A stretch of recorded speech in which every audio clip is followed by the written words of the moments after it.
Ya, sembari menunggu yang masih ada di luar dan dengan harapan agar yang dekat-dekat di pintu bisa mencolek gitu, teman-teman yang masih kumpul di luar bisa masuk ke ruangan.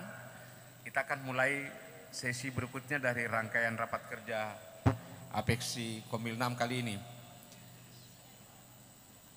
Baik Bapak Ibu, dengan ucapan Bismillahirrahmanirrahim, rapat kerja wilayah Apeksi Komil 6 kita lanjutkan untuk dua sesi berikutnya di dalam ruangan ini.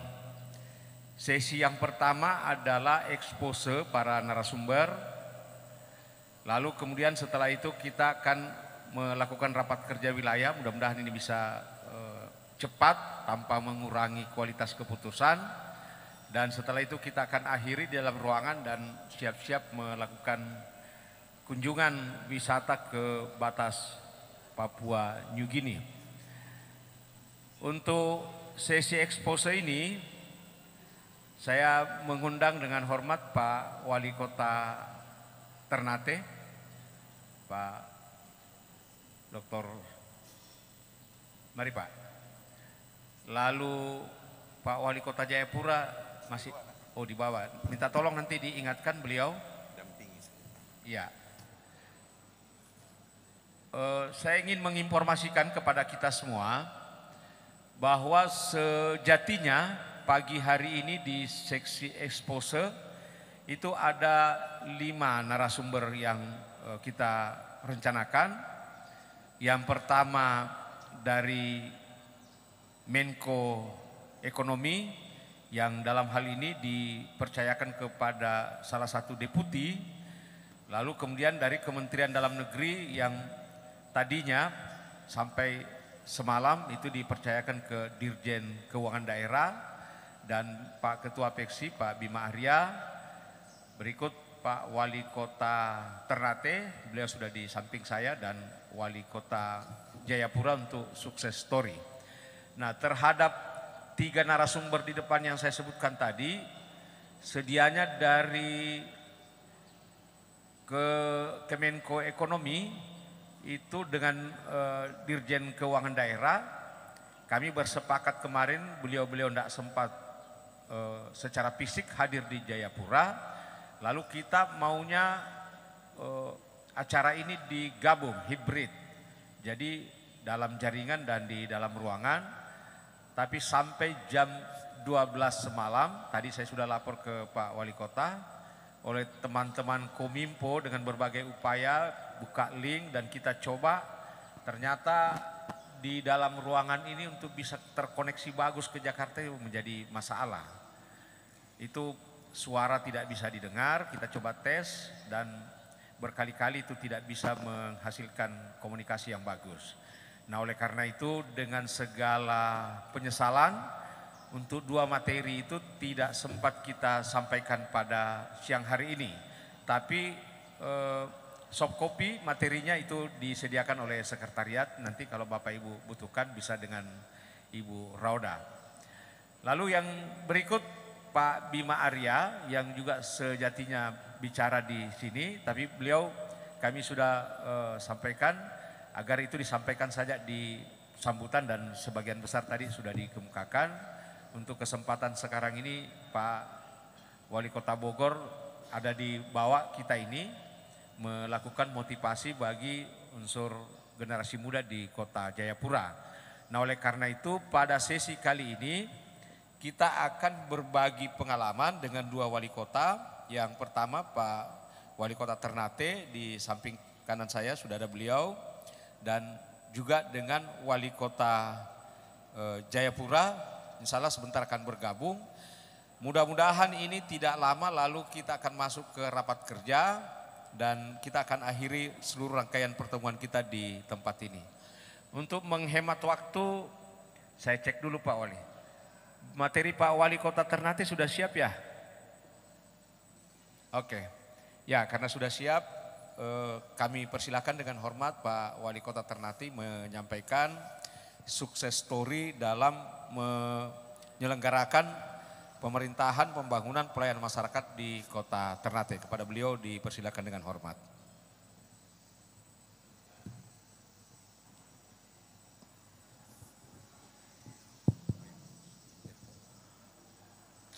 Assalamualaikum warahmatullahi wabarakatuh.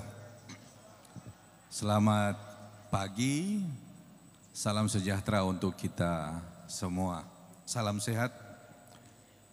Yang saya hormati teman-teman para wali kota atau yang mewakili Sekomil 6 ya. Yang saya hormati manajer Sekber Komil 6 beserta pengurus lainnya yang berkesempatan hadir, para hadirin sekalian, peserta Raker Wil 6 dari berbagai tempat, Sulawesi, Maluku, ya, Papua, yang berbahagia. Sebagaimana disampaikan tadi oleh moderator, langsung ini Pak Manajer yang menjadi moderator. Ada dua narasumber, satu saya dan yang kedua adalah PJ Wali Kota Jayapura. Memang agak sedikit ya, ruang begitu besar, kemudian peserta juga agak sangat terbatas. Ya. Iya. Mungkin ada di depan, ada melihat, mendampingi langsung Ketua Umum APEXI yang saat ini berada di lantai bawah mungkin. Kemudian waktu beliau juga sangat terbatas karena harus berangkat kembali ke Surabaya untuk membuka acara yang sama di Pasuruan, ya, Kota Pasuruan. Kemudian hadirin sekalian yang saya hormati, mengawali materi yang saya sampaikan atau informasi yang saya sampaikan, saya kasih pantun dulu. Pantun baru saja dibuat tadi. Karena memang rata-rata setiap kegiatan APEXI itu, Ketua Umum selalu membuat pantun sesuai dengan situasi yang ada. Makanya saya juga menyesuaikan dengan situasi yang ada juga. Bunyinya begini, tapi harus bilang cakep ya. Bangun istana dari pondasi. Letakkan tiang dari berbagai posisi. Kita hadir dan menjadi saksi. Lewat APEXI kita berkolaborasi. Ya. Jadi kalau ada ibu-ibu, bapak-bapak, kalau belajar pantun, saya buka sesi juga itu. Ya, gampang sebenarnya. Jadi yang penting tahu trik dalam membuat pantun, ya, kita tahu, maka kita bisa dalam waktu 2 menit juga bisa selesai. Ya. Saya bisa kasih tip untuk itu. Kemudian memulai apa yang saya sampaikan di belakang ini, saya kira ada 3 hal penting yang harus kita dudukkan dulu atau menjadi pendekatan. Yang pertama, kalau kita bicara tentang success story, berarti itu terkait dengan individu, ya, atau terkait dengan tim, atau terkait dengan berbagai kelompok. Maka dalam pemaknaan suksesi, saya ulangi, dalam pemaknaan success story bagi kami yang ada Ternate, maka sudah tentu ini menjadi pertanyaan besar. Suksesnya itu seperti apa? Karena masa bakti dari para wali kota saat ini, diantaranya adalah masa bakti 2018 dan ada yang terpilih tahun 2020. Kebetulan kami ini terpilih tahun 2020 sehingga ketika menjadi sukses itu menjadi tanda tanya besar, ya, menjadi tanda besar karena masa bakti yang baru dilakukan atau pekerjaan-pekerjaan politik yang baru saja dilakukan atau dilaksanakan baru berumur 2 tahun lebih. Sehingga itu menjadi pertanyaan, suksesnya seperti apa dalam pandangan APEXI atau Komil 6. Kemudian pendekatan kedua adalah kesinambungan. Kalau tadi berbicara karena masa bakti yang masih singkat, maka sudah tentu ada jembatan keledai yang disebut dengan kesinambungan. Berarti ada success story dari masa sebelumnya, sehingga dia menjadi bagian dari success story saat ini. Ya, jadi mesti ada jembatan keledai yang itu menjadi kompas bagi perjalanan suatu kegiatan atau success story dari kegiatan pemerintahan, pembangunan maupun kemasyarakatan.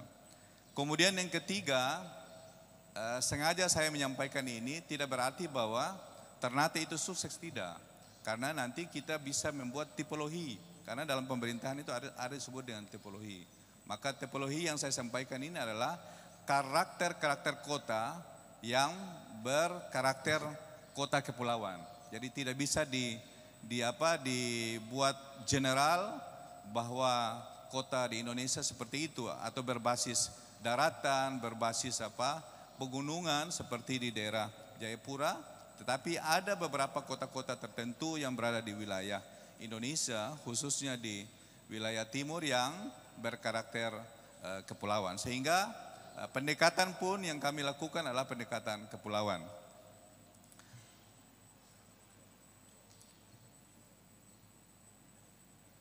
Pak Talib yang saya hormati, ini Pak Talib, success story dalam konsolidasi ekonomi perkotaan. Jadi nanti lokusnya adalah lokus kota jasa, tapi ciri khasnya adalah kota-kota pulau. Sama dengan Ambon, sama dengan Tidore Kepulauan, atau mungkin dengan Bau-Bau misalkan, kalau ada di sini, itu punya kemiripan yang sama. Kemudian berikut, bisa dilanjut. Ini hanya profil saja, profil kami, sebagaimana yang ada di belakang, ya, dengan latar belakang sebagai birokrat. Kami ingin menyampaikan bahwa saat ini jumlah penduduk Kota Ternate itu berjumlah 206.000. Jadi memang saya lihat ada kecenderungan terjadi penurunan jumlah penduduk. Seperti kalau di negara Korea, kemudian Singapura, itu ada disebut dengan terjadi tragedi seks namanya. Jadi bukan tragedi seks dalam pemahaman, karena pertumbuhan penduduk itu semakin berkurang. Dan saya lihat nanti ke depan kota-kota Indonesia itu terjadi pengurangan penduduk. Meskipun dalam mobilitas penduduk pasti tinggi, tetapi pertumbuhan penduduk secara nyata itu dia berkurang. Dan Ternate mengalami itu. Dari 226 saat itu kita terjadi pengurangan penduduk dalam 2 kacamata, ya. Satu, pertumbuhan penduduk yang memang termasuk sangat rendah.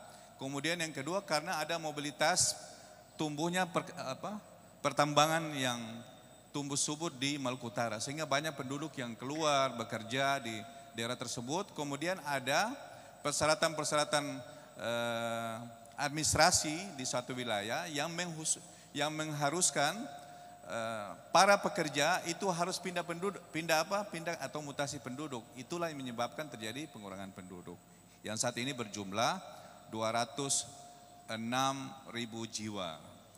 Kemudian laju inflasi kita di tahun 2021 itu sebesar 2,38%. Memang kita jaga persis. Sejak tahun 2018 kita buat penguatan lewat TPID, sehingga inflasi itu dia mengalami penurunan yang begitu jauh atau signifikan.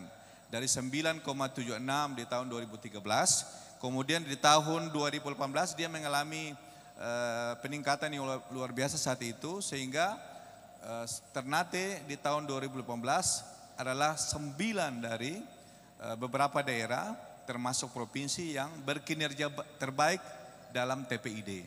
Nah, saat ini kita mengalami inflasi di tahun 2022 3,37%. Kemudian di tahun 2021 2,38%. Tetapi lucunya saat ini Ternate kemudian Ambon kita mengalami kenaikan inflasi di atas 5. Itu rata-rata karena pada saat rilis dari BPS di bulan April kita baru saja menyelesaikan atau selesai dari hari-hari besar keagamaan, dan itu berpotensi mendorong kenaikan inflasi yang signifikan di suatu daerah. Tetapi kita tetap jaga, mudah-mudahan di bulan berikut ini dalam rilis di bulan Juni kita akan mengalami penurunan yang signifikan. Kemudian di Ternate juga tingkat pengangguran kita saat ini 5,7.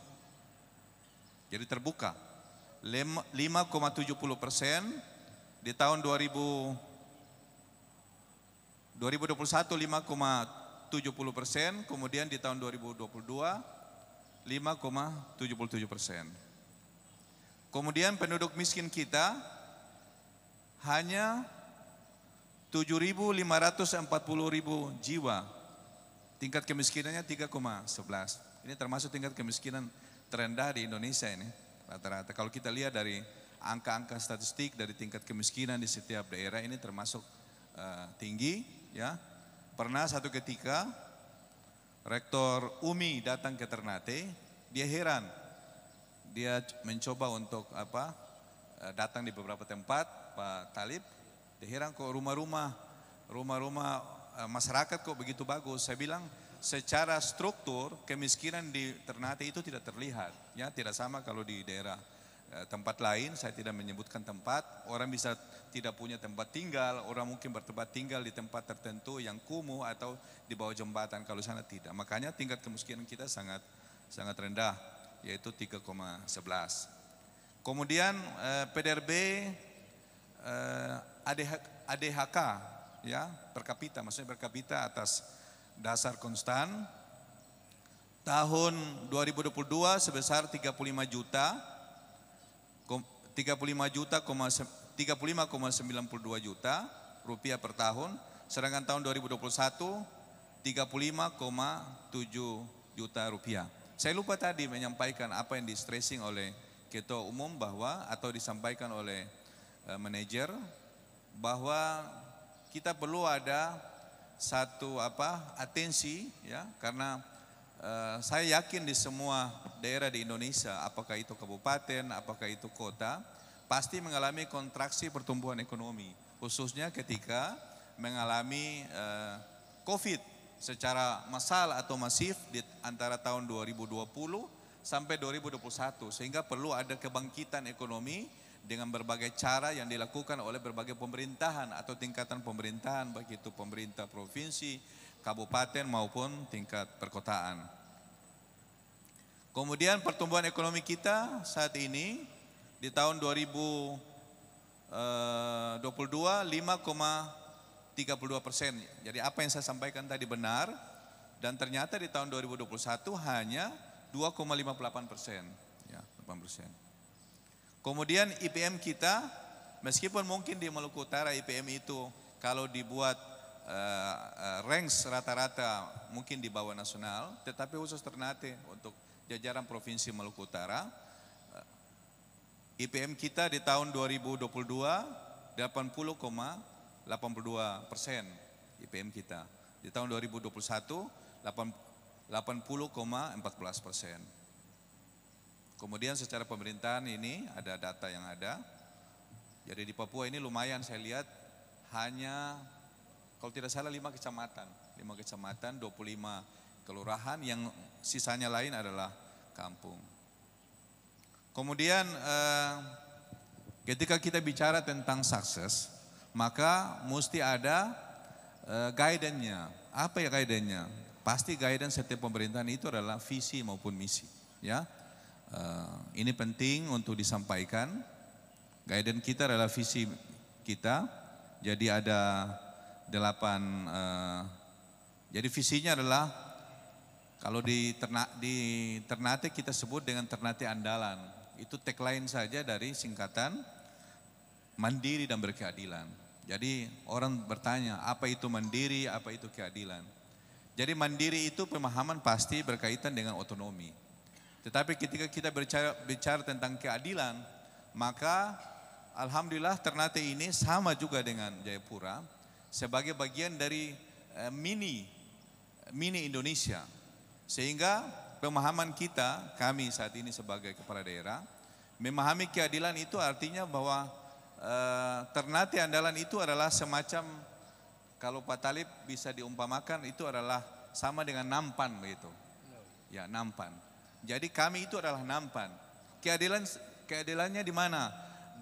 Keadilannya situ bisa orang Ternate yang berasal dari Gorontalo, orang Ternate yang berasal dari Sulawesi Selatan, orang Ternate yang berasal dari Jawa, orang Ternate yang berasal dari Maluku misalkan, atau orang Ternate yang berasal dari Kalimantan, atau orang Ternate yang berasal dari luar kota Ternate. Maka pemahaman kami, kita harus menjadi baki, atau kita harus bisa menjadi nampan tentang keadilan bagi semua orang. Kemudian wujudnya bisa Ternate tumbuh, ini misi saja dalam mewujudkan visi tadi. Ternate tumbuh, Ternate tanggap, Ternate cerdas dan sehat. Kemudian Ternate berbudaya, kemudian ekonomi Ternate bangkit, Ternate melayani, Ternate peduli, Ternate inklusif. Jadi ini bahasa-bahasa yang bersifat provokatif dalam rangka mendorong agar terjadi kemajuan atau mempercepat agar visi tersebut atau misi tersebut dapat dicapai. Kemudian bagaimana wujudnya? Pasti dalam wujud yang dimaksud itu kita bicara tentang RPJMD.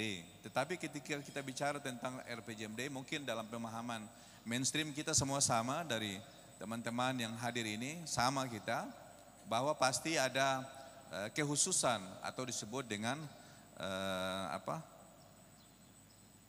beberapa hal yang harus diutamakan. Sini kita buat strateginya adalah, ini diambil dari misi yang ada, menciptakan kemandirian ekonomi yang tadi saya sebutkan. Kemudian setiap warga memiliki hak kesempatan yang sama dalam berekonomi. Ini yang kita lakukan di tahun 2023. Jadi kita membagi betul dari misi-misi yang ada dengan masa waktu yang ada. Jadi memang Pak Wali Kota Tidore, ya, saya bicara Pak Wali Kota Tidore ini karena kami ini dipilih oleh rakyat, sehingga memang menerjemahkan janji politik itu harus betul-betul pandai dalam memilah atau memilih mana yang harus dikedepankan, ya. Karena dengan keterbatasan waktu yang ada, hanya mungkin dibatasi sampai tahun 2024, sehingga kita harus memilih mana yang paling tepat untuk kita lakukan, ya. Memang tidak gampang itu. Beda dengan para kepala daerah dengan masa bakti normal, ya. Bagi kepala daerah yang masa baktinya dibatasi sesuai dengan kesepakatan politik negara sampai di tahun 2024, maka pilihan-pilihan politik atau pilihan-pilihan janji itu harus betul-betul sesuai dengan keinginan publik. Sehingga kita harus mampu membaca apa yang menjadi aspirasi dan keinginan publik yang dapat dilakukan secara cepat, tepat, dan tepat sasaran lah, sesuai dengan waktu yang ada. Jadi kita bagi betul di tahun 2000, pasti di tahun 2021, 2022 dan 2023 beda dari misi-misi yang kami sampaikan. Tetapi khusus di tahun 2023 kami atau saya, ya, melakukannya pada dua misi, yaitu misi ke-1 dan misi ke-5. Karena kami menganggap ini penting dalam rangka tadi, karena kita mengalami kontraksi pertumbuhan ekonomi karena COVID, sehingga pilihan-pilihan terpenting dari masa-masa yang ada ini harus betul-betul dipahami dari semua masyarakat yang berada di Ternate pada pilihan-pilihan yang tepat. Artinya kita harus mencari yang paling diinginkan oleh publik. Jadi menciptakan kemandirian ekonomi masyarakat sebagai pusat pertumbuhan ekonomi regional.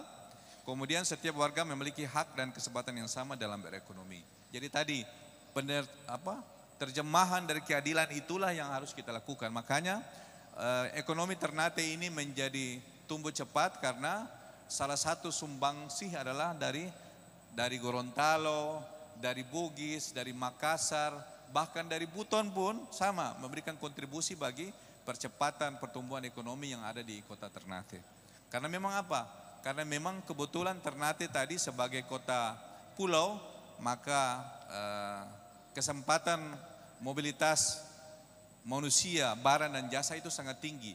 Apakah lewat Sulawesi atau lewat Jawa atau lewat Jakarta, semua mengarah melalui Ternate yang nanti mengarah juga ke Papua. Jadi Ternate merupakan salah satu dari epicentrum pertumbuhan ekonomi yang ada di wilayah timur, yang kebetulan sejak dari dulu sebagai kota pelabuhan, ya, kota pelabuhan utama yang ada di daerah Maluku Utara atau Maluku saat itu.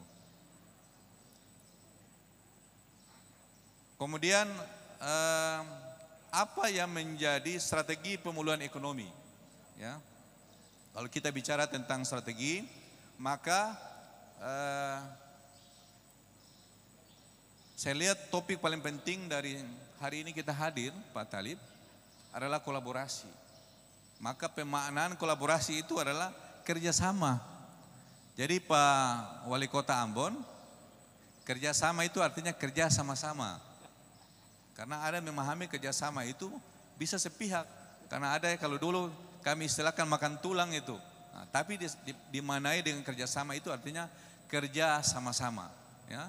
Jadi semua orang dengan peran yang ada harus melakukan itu. Apakah fungsi dari OPD, fungsi dari lembaga swadaya masyarakat, atau mungkin para pemangku kepentingan lainnya dengan fungsi yang ada. Termasuk juga perguruan tinggi, akademisi, maupun juga dari suprastruktur atau partai politik, atau mungkin juga teman-teman yang berada di parlemen.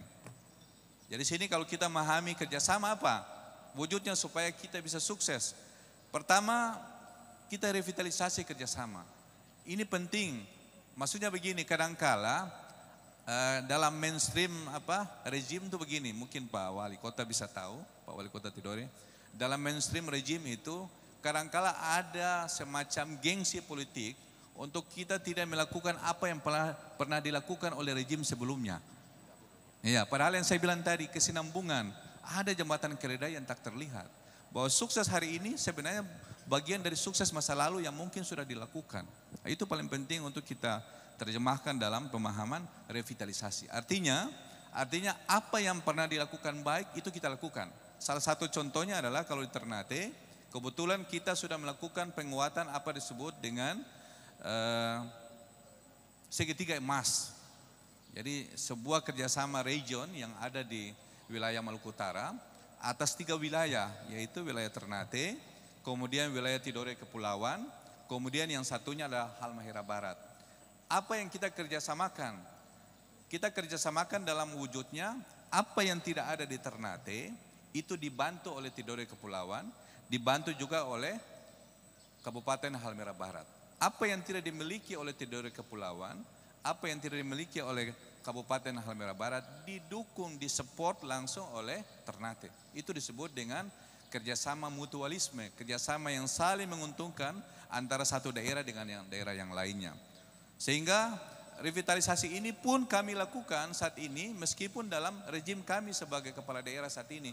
Karena kami menganggap bahwa Ternate epicentrum ekonomi yang ada di Maluku Utara. Tanpa ada Ternate dan tanpa ada kabupaten-kabupaten lain atau kota lain dalam provinsi Maluku Utara, kami tidak akan bisa sekuat atau semaju saat ini. Jadi pemaknanya bahwa kerjasama itu sangat penting. Tidak harus melihat apakah masa lalu itu bagus atau tidak. Selama itu penting untuk kepentingan masyarakat, maka itu kami lakukan. Dan tetap kita wujudkan. Melalui apa? Revitalisasi berbagai kebijakan atau program yang telah dilakukan. Kemudian yang kedua, membuka akses kerjasama.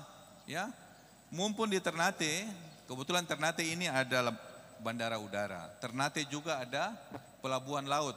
Ini yang menguntungkan kita. Makanya kadang-kala saya memahami atau dream saya memahami bahwa Ternate dengan tidak memiliki sumber daya alam sekaya kabupaten kota di Provinsi Maluku Utara. Kalau di Halmahera Tengah, Halmahera Timur, Halmahera Utara, bahkan di daerah Taliabo, daerah Morotai punya tambang, kami tidak memiliki tambang. Tetapi kami memiliki sumber daya manusia untuk bagaimana memanage sedemikian rupa, maka kelebihan-kelebihan tersebut dapat disortir awal oleh Ternate. Wujudnya apa?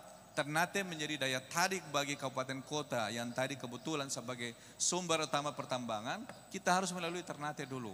Menyangkut dengan barang-barang tertentu semua harus lewat Ternate. Inilah yang kita mengambil keuntungan. Maka dream saya adalah Ternate seakan-akan, ya, ini bukan berarti wujudnya terlihat, seakan-akan bahwa Ternate itu sama dengan Singapura. Kita tidak memiliki sumber daya alam, tetapi kita memiliki sumber daya lain yang bisa mensupport secara langsung kepada kemajuan yang ada di kabupaten kota yang ada di Provinsi Maluku Utara. Ya, ya saya potong-potong aja. Beliau ini bilang 4 menit. Ya. Kemudian ada pusat ekspor komoditi, ya, tadi yang saya sampaikan. Kemudian membangun komitmen itu penting. Kemudian pelaksanaan event bersama itu penting, ya. Kalau kita bicara tentang kerjasama. Kemudian jangan lupa posisi provinsi sebagai pendukung regulasi secara menyeluruh bagi kabupaten kota dalam provinsi tersebut. Saya mengambil singkat saja, ya, satu karena ini dibilang apa? Dibilang harus habis dalam 5 menit ke depan. Saya singkat saja begini. Coba mungkin gambar yang paling berikut. Fort Oranje Ternate. Ini. Jadi simbol kolaborasi Bumi Rempah. Jadi kita mencoba bagaimana melihat kembali potensi paling hakiki dari Ternate. Maka saat ini kita lagi memperkuat apa yang disebut dengan city branding. Spicy City, Ternate sebagai kota rempah. Tidak ada yang membantah itu. Ya, siapa bisa membantah bahwa Ternate bukan bagian dari Bumi Rempah? Tidak ada pernah membantah. 1512 orang pertama dari Portugal datang ke Ternate, Francisco Gerao saat itu semata-mata memahami dari perdagangan rempah. Sehingga inilah yang kami coba sebagai bagian dari apa yang disebut dengan storynomic. Bagaimana kita mewujudkan dari posisi story, ya, story value menjadi nilai ekonomi. Artinya bahwa storytelling dari sejarah masa lalu dia harus menjadi kekuatan ekonomi ke depan, ya. Jadi inilah yang kita dorong saat ini melalui keberadaan dari beberapa situs peninggalan masa lalu, apakah itu Kesultanan Ternate maupun dari beberapa benteng yang saat ini ada. Kemudian kami melakukan saat ini, kebetulan kemarin juga saya sampaikan di Belanda maupun di Portugal sama saya menjual, bukan menjual tapi mempromosikan lah, seperti itu. Jadi kita coba membuat, kalau benteng itu dipahami sebagai pusat kolonial masa lalu, maka saat ini kita wujudkan apa yang disebut dengan creative hub, pusat kreatif. Jadi kita mencoba membuat sebuah ide baru, ya, sebuah ide baru dari masa lalu sebagai pusat kolonial, masa kini sebagai pusat kreatif. Dengan melihat pada 3 posisi atau disebut dengan embrio kreatif. Yang pertama, pemahaman benteng itu disebut sebagai sebuah pusat ide. Kemudian benteng juga sebagai bagian dari ruang. Kemudian yang ketiga, ada komunitas-komunitas sebagai penggerak dari keberadaan benteng tersebut sebagai sebuah ekosistem. Karena yang kita ingin ada 3 hal. Yang pertama, kita ingin dari kolaborasi yang kita sebutkan pada kesempatan siang hari ini, kolaborasi dari ide, ruang dan komunitas. Nanti sudut-sudutnya itu akan muncul apa disebut dengan ekonomi kreatif, apa disebut dengan UMKM, apa disebut pariwisata. Alhamdulillah saat ini wujud atau sudut-sudut yang saya sampaikan ini sudah terbukti. Bagaimana ekonomi kreatif ini menunjang pada peningkatan PAD Kota Ternate. Bagaimana dari kolaborasi yang dilakukan ini mendorong pada peningkatan pariwisata. Dan bagaimana kolaborasi yang telah dilakukan ini menumbuhkan UMKM yang ada di Kota Ternate. Ini sebenarnya bagian dari sebuah ide. Jadi tidak ada sesuatu yang baru, hanya mencoba untuk merevitalisasi apa yang pernah dilakukan di masa lalu dan dicoba ditumbuhkan kembali sebagai sebuah kekuatan ekonomi. Dan kolaborasi ini kita lakukan melalui pendekatan hexahelix. Itu penting Bapak Ibu sekalian. Kalau kita membangun sebuah kemajuan saat ini, maka hexahelix lah salah satu metode dalam rangka bagaimana mendorong agar kolaborasi itu memberikan nilai output maupun outcomes, bahkan benefit bagi kemajuan suatu daerah. Bisa pertama melalui akademisi, media, community, kemudian pemerintahan, kemudian agregator, kemudian bisnis atau sektor atau pengusaha. Ini yang nanti kita sudah lakukan saat ini, alhamdulillah berjalan, dan dia menjadi kekuatan penting dalam rangka mendorong Ternate sebagai kota pulau. Ini sudah kita lakukan, ini beberapa hal yang telah dilakukan. Kemudian mungkin dilihat potensi landscape-nya. Jadi alhamdulillah potensi landscape untuk Ternate itu ada sejarah, ada budaya, kuliner, semua sama. Saya yakin semua daerah di Indonesia ada kemiripan, apalagi yang berada di daerah timur. Tetapi yang pasti keunikan dari setiap daerah inilah yang akan didorong untuk menjadi kekuatan ekonomi ke depan. Alhamdulillah kita masuk sebagai bagian dari Heritage City, jaringan kota pusaka Indonesia. Jadi saya kira kalau mau lebih kuat lagi selain ikut Apeksi, harus juga bagian dari jaringan kota pusaka supaya kolaborasinya semakin hari semakin bagus. Saya kira itu, yang lain-lain bisa dilihat capaian penyelenggaraan pemerintahan. Oke, Yang terakhir ini ya bisa dilihat. Dan paling terakhir orang Ternate bilang syukur dofu-dofu. Terima kasih. Assalamualaikum warahmatullahi wabarakatuh. Waalaikumsalam warahmatullahi wabarakatuh. Luar biasa. Baik Bapak Ibu, sambil kita menunggu Pak PJ Wali Kota Jayapura, kita tetap jalan. Kalau beliau belum, kita akan diskusi dengan kita punya narasumber pertama ini. Tapi saya ingin menarik dulu simpulan intinya. Ada banyak hal yang disampaikan oleh beliau, tapi ini dalam cara pandang saya ingin mengatakan seperti ini Pak Wali dan Bapak Ibu sekalian. Bahwa di pemerintahan itu ada banyak hal yang harus diselesaikan, yang harus dikerjakan, yang harus dipenuhi. Begitu kira-kira saya menangkap tadi. Tapi di satu sisi pemerintah juga mengalami macam-macam keterbatasan. Ada sumber daya tapi keterbatasan itu ada. Oleh karena itu saya kira yang menarik dari Pak Wali Kota tadi, kolaborasi, kerjasama, partnership itu merupakan sebuah pendekatan kunci untuk menjembatani tadi itu ya. Menjembatani antara macam-macam yang harus diselesaikan dengan keterbatasan di sisi lain. Sehingga ada tepatnya tema kita pada hari ini. Dan terakhir oleh Pak Wali menyatakan bahwa keterlibatan multi pihak tadi itu adalah sesuatu yang niscaya, ada banyak di situ para aktor yang bisa mensupport pemerintah kota memenuhi kebutuhan masyarakat, ada akademisi, privat sektor, lalu teman-teman di lapis komunitas dan lain-lain. Dan ini saya kira bentuk modern dari tata kelola pemerintahan yang lagi bertransformasi. Terakhir sekali, case Kota Ternate, bahwa sejarah dan karakter masing-masing daerah itu tentu menjadi pijakan untuk melakukan macam-macam transformasi ke depan.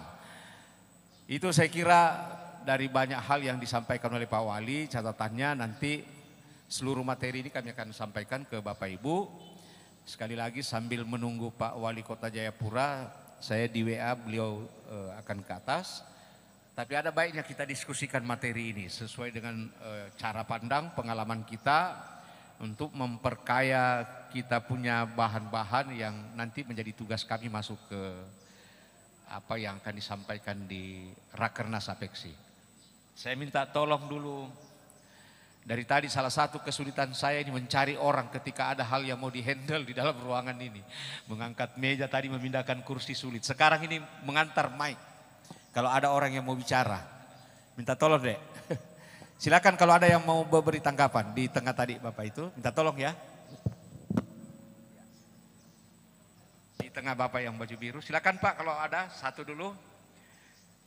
Disebutkan nama dan kotanya Pak supaya kita bisa saling mengenal satu dengan yang lain. Silakan Pak. Terima kasih. Bismillahirrahmanirrahim. Assalamualaikum warahmatullahi wabarakatuh. Yang saya hormati Bapak Wali Kota saya, Kota Ternate, yang alhamdulillah pada hari ini diamanahkan untuk menjadi narasumber, Pak Manajer, Bapak Wali Kota Tidore serta Wali Kota wilayah Tengah Timur yang sama berbahagia.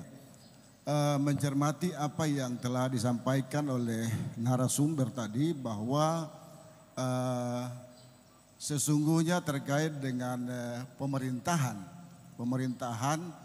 artinya pemerintahan efektif manakala diberikan waktu 5 tahun. Namun wali kota Ternate dan beberapa wali kota di Indonesia ini kan cuma beberapa tahun. Nah oleh karena itu mungkin ini masukan untuk Apeksi bahwa sesungguhnya kalau kita berlandaskan pada Pancasila, keadilan sosial bagi seluruh rakyat Indonesia. Kalau dulu ya masa kepemimpinan itu kan biasanya 5 tahun. Namun yang terjadi sekarang adalah 3 tahun. Berarti ini ada ketidakadilan dalam menentukan kepemimpinan seseorang di daerah. Bagaimana seseorang melaksanakan tugas selama 3 tahun dan 5 tahun membuat perbandingan. Nah otomatis itu agak ketidakadilan. Tapi alhamdulillah bagi wali kota Ternate dan wali-wali kota yang lain yang mungkin diberikan waktu cuma 3 tahun karena itulah sebuah regulasi yang diatur oleh pemerintah. Namun akan tetapi kerja keras sudah dilakukan, tapi kami berharap kepada Apexi terkait dengan kolaborasi tadi bahwa harus bekerja sama, bukan hanya persoalan pada pengembangan ekonomi, tapi regulasi untuk menentukan kepemimpinan 5 tahun itu juga harus dibahas dan itu juga harus menjadi masukan bagi pemerintah pusat sehingga tidak membuat orang itu istilah kejar untuk mensukseskan sebuah pembangunan itu tergesa-gesa begitu. Nah oleh karena itu kami berharap itu menjadi masukan buat Apexi untuk pemerintah pusat sehingga paling tidak kembali seperti yang dulu. Kalau 5 tahun semua 5 tahun lah, jangan ada yang 3 tahun. Nanti lama kelamaan jadi 1 tahun 2 tahun lagi gitu. Ya, seperti itu. Itu yang pertama. Yang kedua terkait dengan pengembangan ekonomi di daerah. Artinya seperti disampaikan oleh Bapak Wali Kota Ternate tadi, wali kota kami, bahwa Ternate sebagai kota jasa. Tidak seperti daerah-daerah lain yang ada di Indonesia, pertambangan segala macam. Nah, oleh karena itu membutuhkan sebuah kajian, sebuah kecerdasan seorang pemimpin untuk bagaimana menumbuhkan ekonomi karena pertumbuhan ekonomi daerah itu sendiri mendorong pertumbuhan secara nasional. Nah oleh karena itu kepada Apexi kami berharap bahwa bicara tentang kolaborasi berarti kerjasama antar daerah, bukan per daerah. Nah oleh karena itu paling tidak dalam rangka mendukung pertumbuhan ekonomi daerah yang kebetulan saya diamanahkan untuk memimpin dinas koperasi dan UKM, otomatis bahwa setiap daerah memiliki produk ciri khas masing-masing daerah. Nah oleh karena itu kami minta kepada pihak Apexi, Bapak Wali Kota dari masing-masing daerah, paling tidak ada spot-spot khusus di daerah-daerah. Artinya misalnya dari Bogor, dari Papua dan lain-lainnya. Kami berharap ada semacam galeri yang paling tidak di sana ada juga produk-produk dari kota Ternate untuk tampil sana. Contoh seperti produk ciri khas Ternate. Cengkih, pala, kenari, terus kayu manis.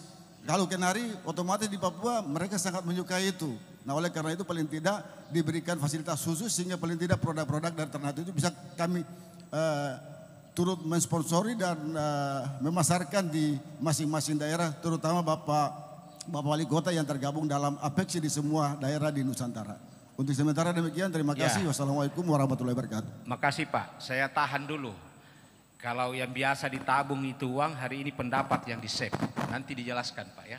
Karena terlanjur kita tadi ada narasumber kedua dan Pak Wali Kota Jayapura sudah di samping saya. Kita beri kesempatan dulu beliau, lalu nanti kita lanjutkan di sesi diskusi sehingga semua selesai. Ke Pak Wali saya persilahkan dengan hormat. Materinya sudah siap ya Bu Oda? Ya, silakan Pak. Baik, terima kasih moderator yang telah memberikan kesempatan kepada kami, para wali kota dan Bapak Ibu sekalian yang kami hormati. Sekali lagi, selamat siang.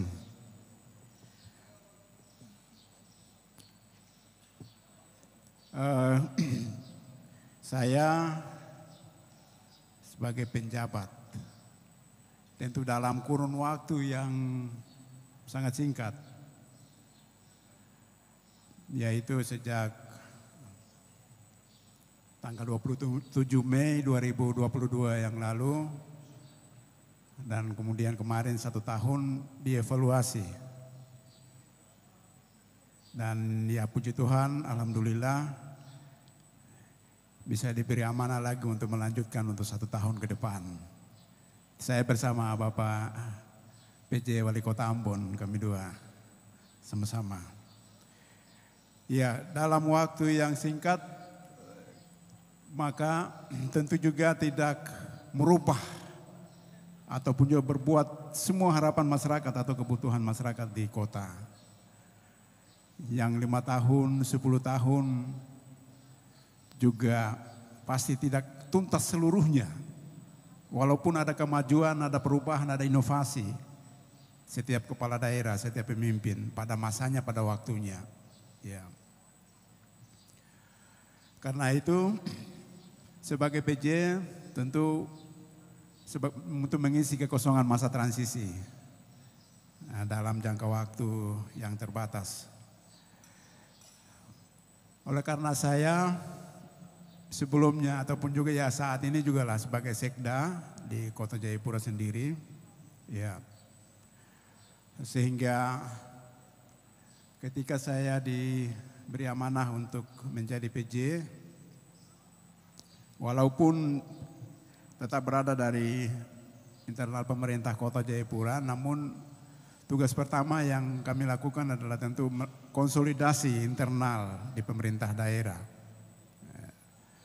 supaya sesuai dengan semangat dan moto kami, Kota Jayapura satu hati membangun kota untuk kemuliaan Tuhan, itu bisa terlaksana. Maka kemudian kami coba mengawalinya dengan meletakkan bagaimana semangat dan spirit aparatur sipil negara dengan mencanangkan melakukan budaya kerja yang berintegritas. Itu ada 6 unsur. 6 budaya kerja yang berintegritas, yaitu tertib administrasi, tertib aturan, kemudian pelayanan prima, dan juga inovasi dan perubahan, kemudian bebas korupsi, dan juga opini wajar tanpa pengecualian. Dan selalu saya mengatakan kepada teman-teman saya bahwa itulah menjadi standar kerja pemerintah kota. Tidak boleh bekerja tidak sesuai aturan, dan tidak boleh bekerja semerautan, tapi harus tertib administrasinya. Karena dari pemerintahan sebelumnya berbagai capaian ya sudah dilakukan, dicapai. Misalnya kita juga sudah 8 kali, 9 kali WTP, sehingga harus melanjutkan itu, jangan sampai turun WTP, apalagi disclaimer, tidak boleh. Karena itu semangat budaya kerja itu kita bertahan supaya prestasi yang sudah diraih itu bisa dilakukan. Nah, kemudian yang berikut juga sebagai PJ, kami juga melakukan kolaborasi, komunikasi dengan semua unsur, semua komponen yang ada. Tentu Forkopimda dan juga tokoh masyarakat. Kemudian ada seluruh paguyuban yang ada di kota, komunitas, dan juga bahkan sampai juga merangkul, mengkomunikasikan dengan anak-anak atau adik-adik kita yang sering turun ke jalan, mahasiswa, dan juga kelompok-kelompok organisasi kemasyarakatan yang itu juga kemudian kami coba untuk mengkomunikasikan. Tujuannya hanya satu, supaya semua merasa memiliki kota ini, semua bisa merasa memiliki maka berkontribusi dalam membangun kota Jayapura sebagai rumah bersama, sebagai istana bersama, dan juga sebagai honai bersama. Lalu yang berikut juga kami juga coba untuk memperkuat lembaga adat. Ya, lembaga adat ini karena sesuai amanat Undang-Undang Otsus, Undang-Undang Nomor 2, penguatan kelembagaan adat. Sehingga di Kota Jayapura seperti yang tadi malam ada lembaga adat keondoafian. Ya, kalau di Tidore ada sultan, di sini ada sultan kecil-kecil ada di sini. Di Jayapura ada keondoafian. Nah, sehingga kita coba memperkuat itu dengan ada sejumlah program dalam rangka penguatan dengan memberikan dana insentif, dana operasional, ataupun juga fasilitas pendukung yang lainnya. Lalu yang berikut juga di bidang lingkungan hidup, ya Kota Jayapura sebenarnya banyak bukit, kemudian juga ada gunung-gunung, tetapi dia ada kawasan titik tertentu yang kritis. Semua hijau tapi belum ada warna-warni bunga-bunga. Nah, maka saya coba untuk menggagasnya dengan menanam 1 juta pohon bunga. Sehingga kemudian kita coba dengan melakukan penataan, kemudian juga dengan kebersihan, pengelolaan sampah, supaya sebagai kota tentu aspek daripada kebersihan, kemudian juga persampahan menjadi salah satu masalah yang kadang-kala krusial dalam membangun kota. Kemudian yang berikut juga di bidang pengembangan SDM, terjadi ketimpangan Kota Jayapura, mungkin ya sebagai kota dengan ada masyarakat lokal yang termarginalisasi akibat kemajuan kota dengan adanya banyak sekali urban, lebih dari 90% itu urban, datang dari berbagai daerah, baik di dalam Papua ataupun juga dari luar Papua. Sehingga masyarakat lokal cenderung termarginalisasi. Sehingga relatif kualitas sumber daya manusianya masih terbelakang. Sehingga memberikan proteksi afirmasi khusus dalam pengembangan SDM, baik di semua jenjang mulai dari tingkat SD, SMP dengan kita kerjasama dengan Yayasan Jenius di Serpong, ataupun juga dengan pendidikan yang ada di luar Papua, dan juga pengembangan bagi tenaga SDM orang Papua di bidang kesehatan dengan dokter-dokter spesialis dan juga pendidikan untuk penerbangan. Lalu kemudian yang berikut juga di bidang kesehatan, menjaminkan warga masyarakat dalam program BPJS Kesehatan itu 102%, sehingga mungkin Kota Ambon juga waktu lalu dapat kita sama-sama universal coverage ya, health yang dari BPJS yang diberikan Wapres ya waktu itu di Jakarta. Lalu di bidang perekonomian, saat ini yang seringkali yang juga diarahkan Presiden waktu itu adalah mengenai pengendalian inflasi di daerah. Dan ya dengan berbagai langkah nyata, 6 kegiatan atau langkah nyata yang kita lakukan, ya sehingga inflasi Kota Jayapura pada waktu bulan September yang paling tertinggi itu 8,7%. Ya dengan langkah-langkah yang kami lakukan, ya puji Tuhan bahwa inflasi Kota Jayapura pada bulan Mei 2023 ini turun menjadi 2,39%. Nah, tentu langkah-langkah yang kami perbanyak untuk pasar-pasar murah, lalu pengendalian langsung terhadap para distributor dan juga di pasar. Kemudian juga ada kerjasama dengan kabupaten sekitar untuk mensuplai hasil produksi sehingga ketika terjadi kelangkaan bisa terpenuhi, terdistribusi secara cepat, kemudian tidak menimbulkan gejolak harga di pasar. Karena memang Kota Jayapura adalah kota perdagangan dan jasa sehingga sektor-sektor pertanian lebih banyak disuplai bahan makanannya dari luar semua. Hampir sebagian besar, meskipun kami di kawasan timur di wilayah Skou, wilayah Koya itu ada lahan pertanian tetapi itu sangat terbatas sekali. Lalu tentu infrastruktur dan juga menata.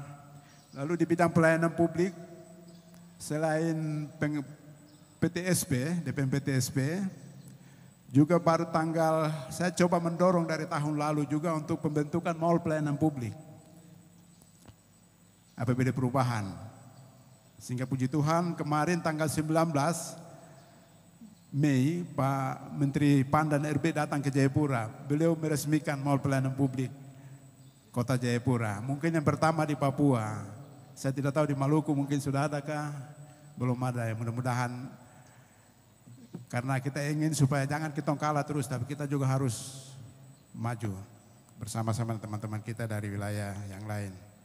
Sehingga di situ ada 24 instansi, BUMN, BUMD, kemudian 100 jenis pelayanan terpusat di situ. Kita juga akan dorong terus untuk menambah lagi jenis pelayanan yang belum masuk. Sehingga tentu masyarakat datang ke situ satu kali datang dan juga bisa terlayani untuk berbagai urusan perizinan. Kami tidak membangun gedung Pak Wali, tetapi saya kerjasama pinjam pakai.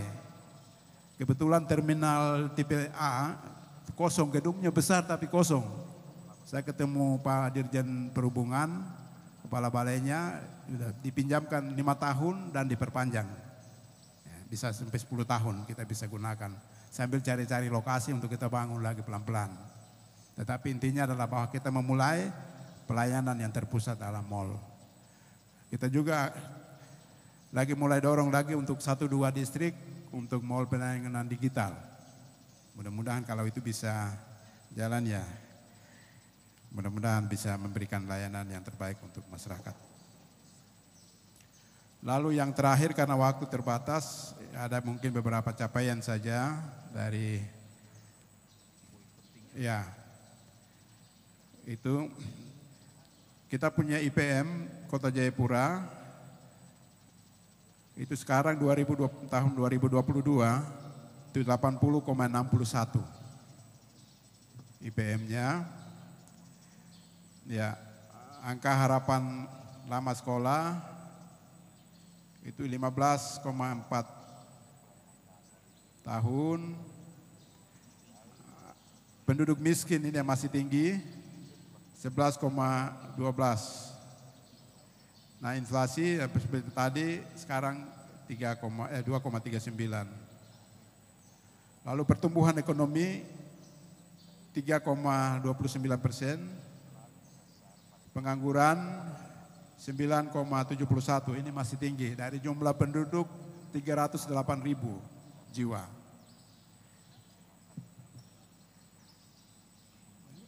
Lalu angka stunting juga masih ada dan dari data Dinas Kesehatan itu masih 14,9%. Terakhir mungkin beberapa rekomendasi yang mungkin bisa saya sampaikan. Seperti tema Rakerwil kita, maka kerjasama kolaborasi menjadi alternatif atau solusi dalam melakukan percepatan pembangunan, khususnya kita di wilayah timur. Karena tentu meskipun beda-beda tipis lah gitu ya, tetapi setiap daerah memiliki keunggulan-keunggulan, potensi-potensi. Kita bisa kerjasama untuk saling bekerja sama untuk menutupi ataupun juga bisa membagi atau bisa mendistribusi, mensuplai kelebihan di daerah masing-masing. Sehingga harapan kita untuk percepatan pembangunan khususnya di wilayah timur, di daerah Papua, Maluku, dan juga di beberapa daerah di Sulawesi bisa kita raih. Lalu yang berikut juga seperti yang tadi, ya ini juga mengenai Perpres yang tadi, perjalanan dinas. Saya kemarin 3 hari yang lalu itu disodorkan oleh Kepala Keuangan untuk mau tanda tangan supaya 580.000 standar uang harian. Selama ini kita berapa? 5 juta, ada yang 2 juta, dan 3 juta. Ya hampir 20 menit saya tidak mau tanda tangan. Karena begitu terasa. Nah, sehingga saya pikir apa yang tadi Bapak Ketua Komwil sampaikan sepakat untuk kita usulkan bersama. Sehingga ada interval atau ada hitung sonasi. Kalau di daerah Jawa oke lah menggunakan itu. Tetapi di wilayah timur ada sonasi. Jadi ada dengan sonasi itu membedakan dengan tingkat kemahalan harga ataupun juga dengan lama atau waktu perjalanan. Jangkauan perjalanan itu bisa digunakan sebagai indikator-indikator untuk kita bisa mengusulkan besok mungkin di Rakernas ya. Lalu yang terakhir yang usulan saya juga kemarin disampaikan Pak Ketua, ya saya juga harap supaya ada muncul lahir kota-kota baru di Papua dengan adanya pemekaran DOB menjadi 6 provinsi. Saat ini tanah Papuanya 2 pemerintah kota, Sorong dan juga Kota Jayapura. Mungkin kita akan mungkin mohon izin saya usulkan lagi nanti untuk kota yang ada ya Rakernas, misalnya Kota Merauke, Tambah-tambah ya, lagi ya kota ya. Kota Manokwari yang sudah lama ibu kota provinsi Papua Barat, dan juga mungkin apakah Nabire, kemudian juga Wamena, sehingga betul pemerintah kota mengurusi ibu kotanya, sementara kabupaten mengurusi pasti yang lebih luas karena jangkauan masyarakatnya tersebar di mana-mana, apalagi di Papua dengan Medan ataupun juga wilayah jangkauan yang sangat luas. Lalu kemudian ada pemerintah kota di ibu kota provinsi, maka dia bisa mengurus, bisa juga mengatur ibu kotanya dengan baik. Mungkin itu yang dapat kami sampaikan. Kalau ada lebih dan kurang mohon dimaafkan dan bisa kita share lebih lanjut. Terima kasih. Tuhan memberkati kita sekalian. Wassalamualaikum warahmatullahi wabarakatuh. Waalaikumsalam warahmatullahi wabarakatuh. Baik Bapak Ibu, sekarang jam 11.41. Tadi sudah ada penanggap kita satu, kalau bisa pasti ada dua. Lalu kita beri kesempatan, kita punya narasumber. Sedapat mungkin jam 12 kita sudah beralih acara untuk rapat kerja. Ya, 30 menit jadi setengah satu kita selesai. Silakan Pak. Ya, tolong San, mic-nya, mic tadi ada mic. Setelah ini kalau bisa masih ada satu lagi. Izin pimpinan. Silakan Pak. Kami dari Kota Sorong mewakili Bapak Wali Kota karena kebetulan tadi berangkat kembali ke Kota Sorong karena ada hal yang sangat mendesak untuk beliau hadir. Tanpa mengurangi rasa hormat kami, saya asisten 2 bidang ekonomi dan pembangunan ingin menyampaikan satu hal terkait masalah keberadaan afirmasi yang ada di khususnya di Papua dan Papua Barat, khususnya di tanah Papua yang sangat kami cintai. Nah, ini hal-hal yang mungkin hampir terlupakan karena bagaimanapun keberadaan Papua ini merupakan hal yang paling strategis terhadap negara kesatuan Republik Indonesia. Untuk itu keberadaan kearifan lokal yang tentunya sangat berdampak kepada afirmasi ini menjadi hal yang paling penting untuk kita harus lihat sebagai bagian yang tidak terpisahkan dari kepentingan negara. Kita bisa melihat bahwa tanah Papua yang besar ini orang bisa hidup dan bermukim di tanah Papua dengan berbagai macam sendi-sendi ekonomi maupun aktivitas yang tersedia. Namun perlu kami tahu bahwa kalau ini tidak diangkat sebagai satu isu yang sangat strategis, ada kekhawatiran kami. Saya kebetulan lahir besar di tanah Papua, sehingga ada kekhawatiran kami pergeseran nilai afirmasi yang nanti akan berdampak kepada keberadaan kami di Papua, sehingga betul-betul yang namanya afirmasi itu sangat sama sekali tidak menjadi isu yang sangat baik. Untuk itu harapan kami ke depan itu juga menjadi isu yang sangat baik untuk kita angkat ke permukaan sehingga ada hal yang diuntungkan bagi orang asli Papua khususnya di tanah Papua sehingga semua aspek sendi yang memang menjadi topik yang paling hangat khususnya di Republik ini menjadi hal yang paling utama. Untuk itu perlu adanya ketegasan yang paling betul-betul menjadi yang fundamental sehingga keberadaan afirmasi ini menjadi hal yang paling penting untuk jadikan isu di apeksi ini.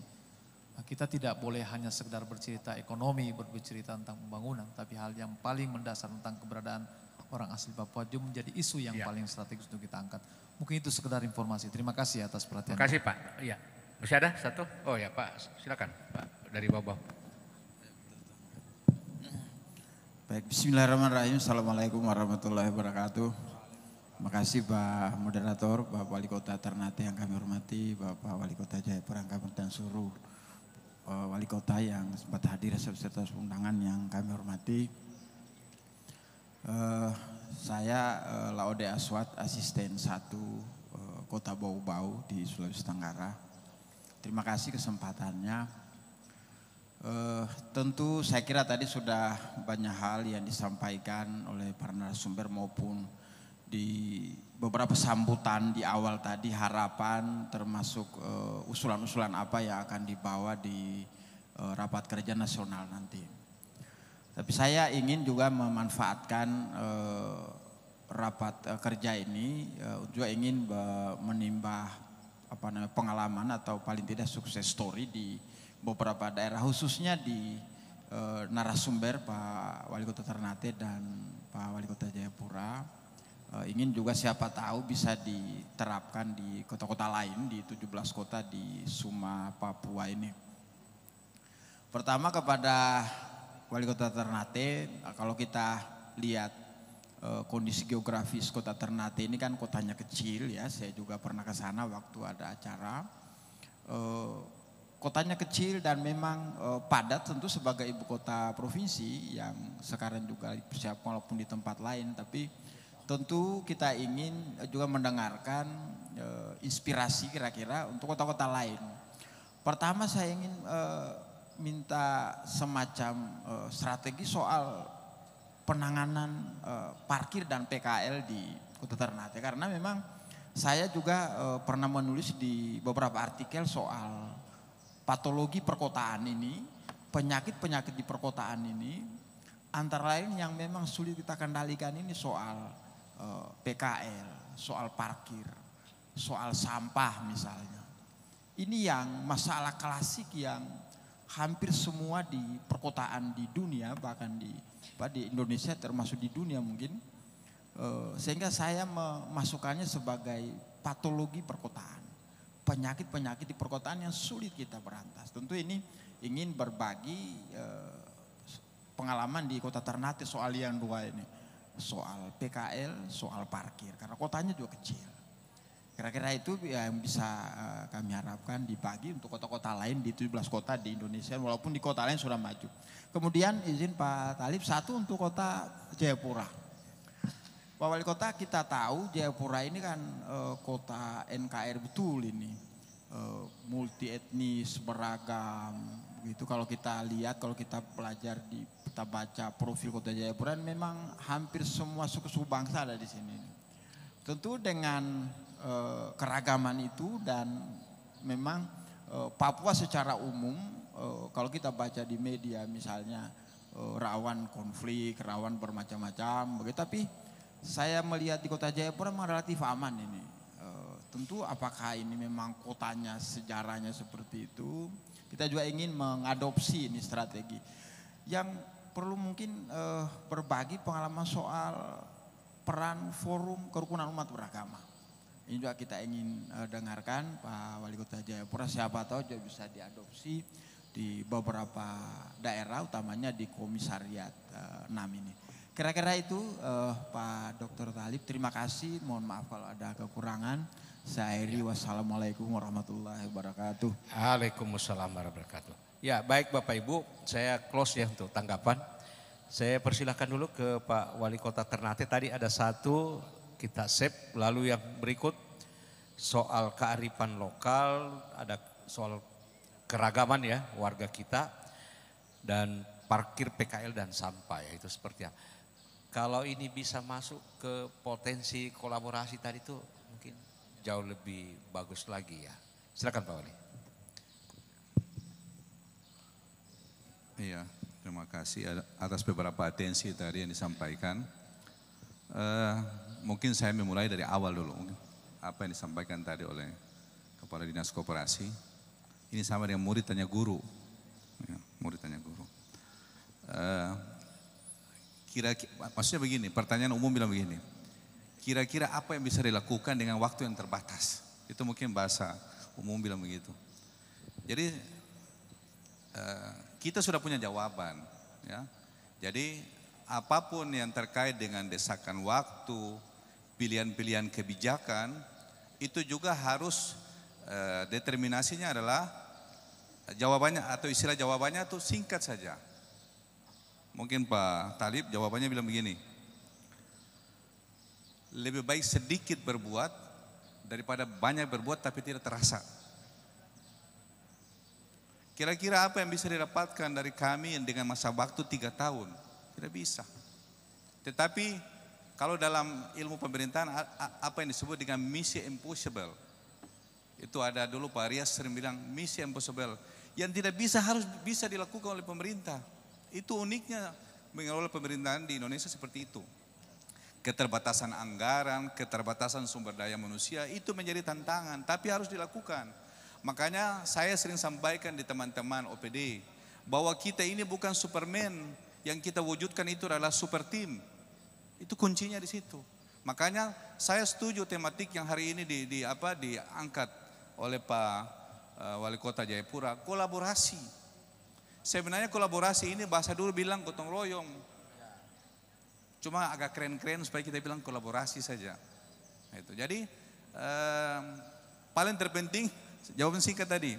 Lebih baik sedikit bisa berbuat dengan waktu yang terbatas daripada banyak berbuat secara masif tapi tidak terasa oleh masyarakat.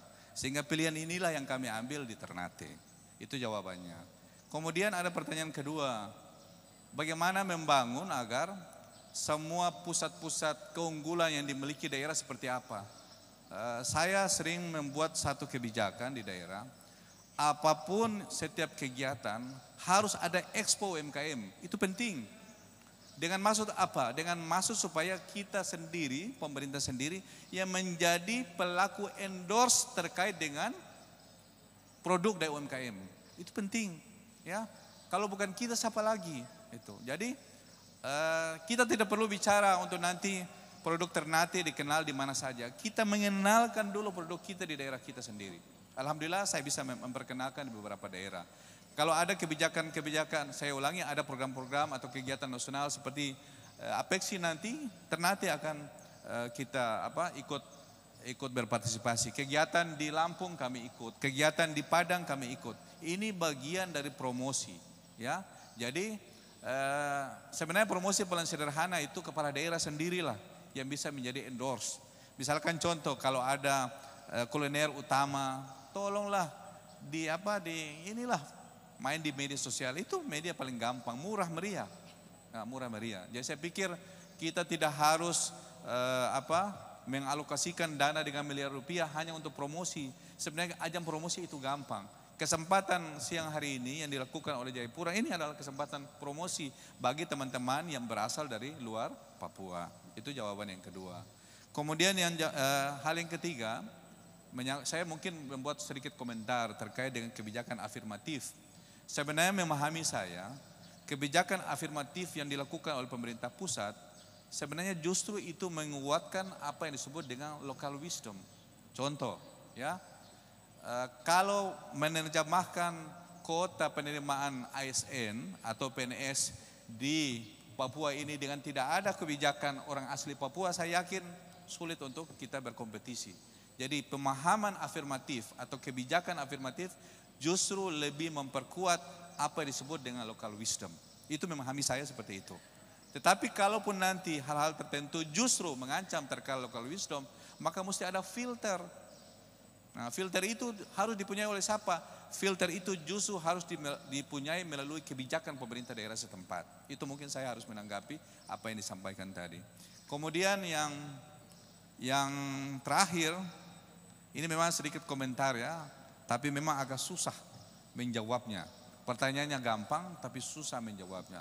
Alhamdulillah saat ini sejak tahun 2021 saya mewujudkan dua hal penting yang dilakukan di Ternate. Karena yang lain sudah ada, sisa kita cukup dengan perbaikan-perbaikan karena waktu terbatas. Contoh, kita cenderung untuk bagaimana agar permasalahan khas perkotaan itu diselesaikan. Satu, masalah air bersih, dan yang kedua adalah masalah sampah. Itu kita betul-betul concern penting, makanya bukan persoalan kita mampu untuk bisa menanggulangi sampah, tetapi upaya pemerintah Kota Ternate untuk mengurangi sampah itu paling penting. Mengurangi sampah, artinya sampah itu harus dimaknai sebagai bagian dari potensi ekonomi. Alhamdulillah Ketua Tim Penggerak PKK bantu. Jadi setiap 2 minggu itu kita melakukan penimbangan sampah yang telah tidak dilakukan sampah. Alhamdulillah ibu-ibu itu tidak mengambil uangnya. Nanti mungkin sekitar 4 bulan kemudian baru dibayar. Ini bagian dari upaya pengurangan sampah yang ada di Kota Ternate. Kemudian kita bicara tentang parkir, ya.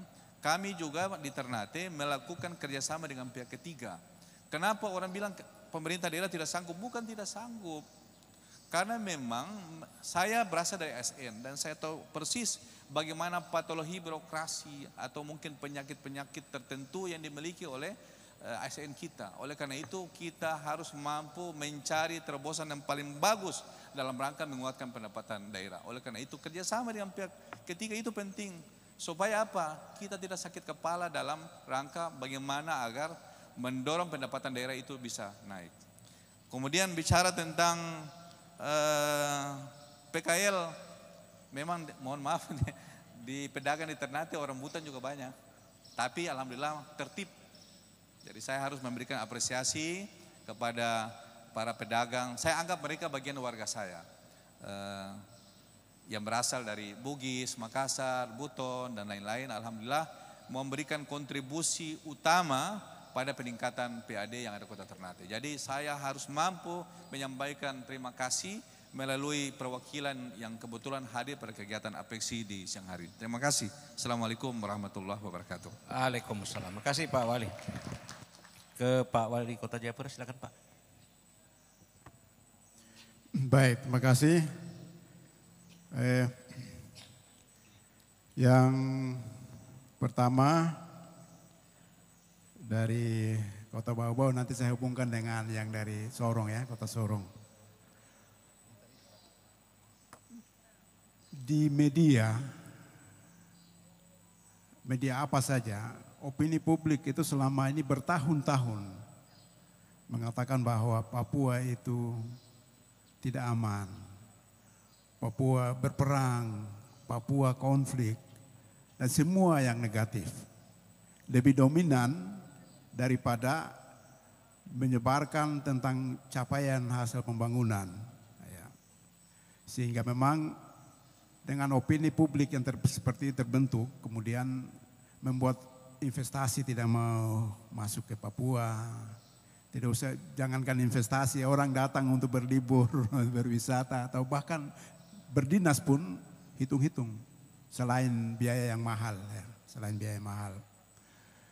Nah karena itu kebijakan pemerintah dengan kemudian adanya Undang-Undang Nomor 21 otonomi khusus, terakhir dengan pemekaran daerah atau DOB, itu bisa menjadi solusi, bisa menjadi jalan untuk meredahkan situasi itu. Ketika terjadi konflik di daerah gunung, di Yahukimo atau di Tolikara, bilang bahwa Papua bergejolak, padahal tidak. Kota Jayapura aman-aman saja, Merauke aman-aman saja, dan lain sebagainya. Nah, karena itu salah satu tujuan juga dalam rangka kemarin untuk pemekaran DOB adalah untuk mempersempit ruang gerak. Yang saya lihat dari sisi aspek ini keamanan ya, politik keamanan. Kemudian juga bisa memetakan daerah-daerah konflik. Di mana sehingga ketika misalnya sekarang jadi konflik di daerah gunung, itu provinsi Papua pegunungan, bukan di provinsi Papua, bukan di selatan, bukan di Papua Tengah, itu bisa seperti itu. Kalau dulu seperti itu.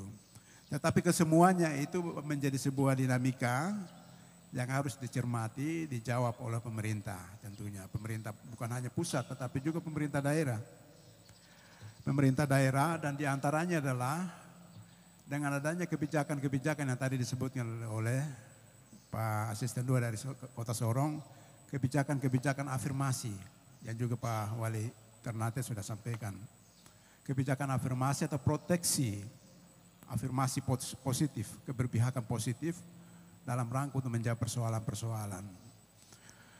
Terutama di bidang pendidikan, kesehatan, juga infrastruktur yang masih tertinggal, jauh dari telekomunikasi, dan itu kesemua adalah bisa menjadi faktor penyebab, bisa juga menjadi akibat daripada semua persoalan yang terjadi.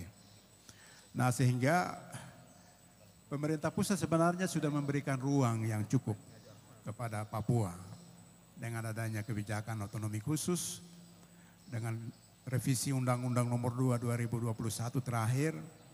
Nah sehingga bagaimana sekarang tinggal kepala daerah menerjemahkannya, mengaplikasikannya itu dalam kebijakan dan program strategis untuk memberikan afirmasi.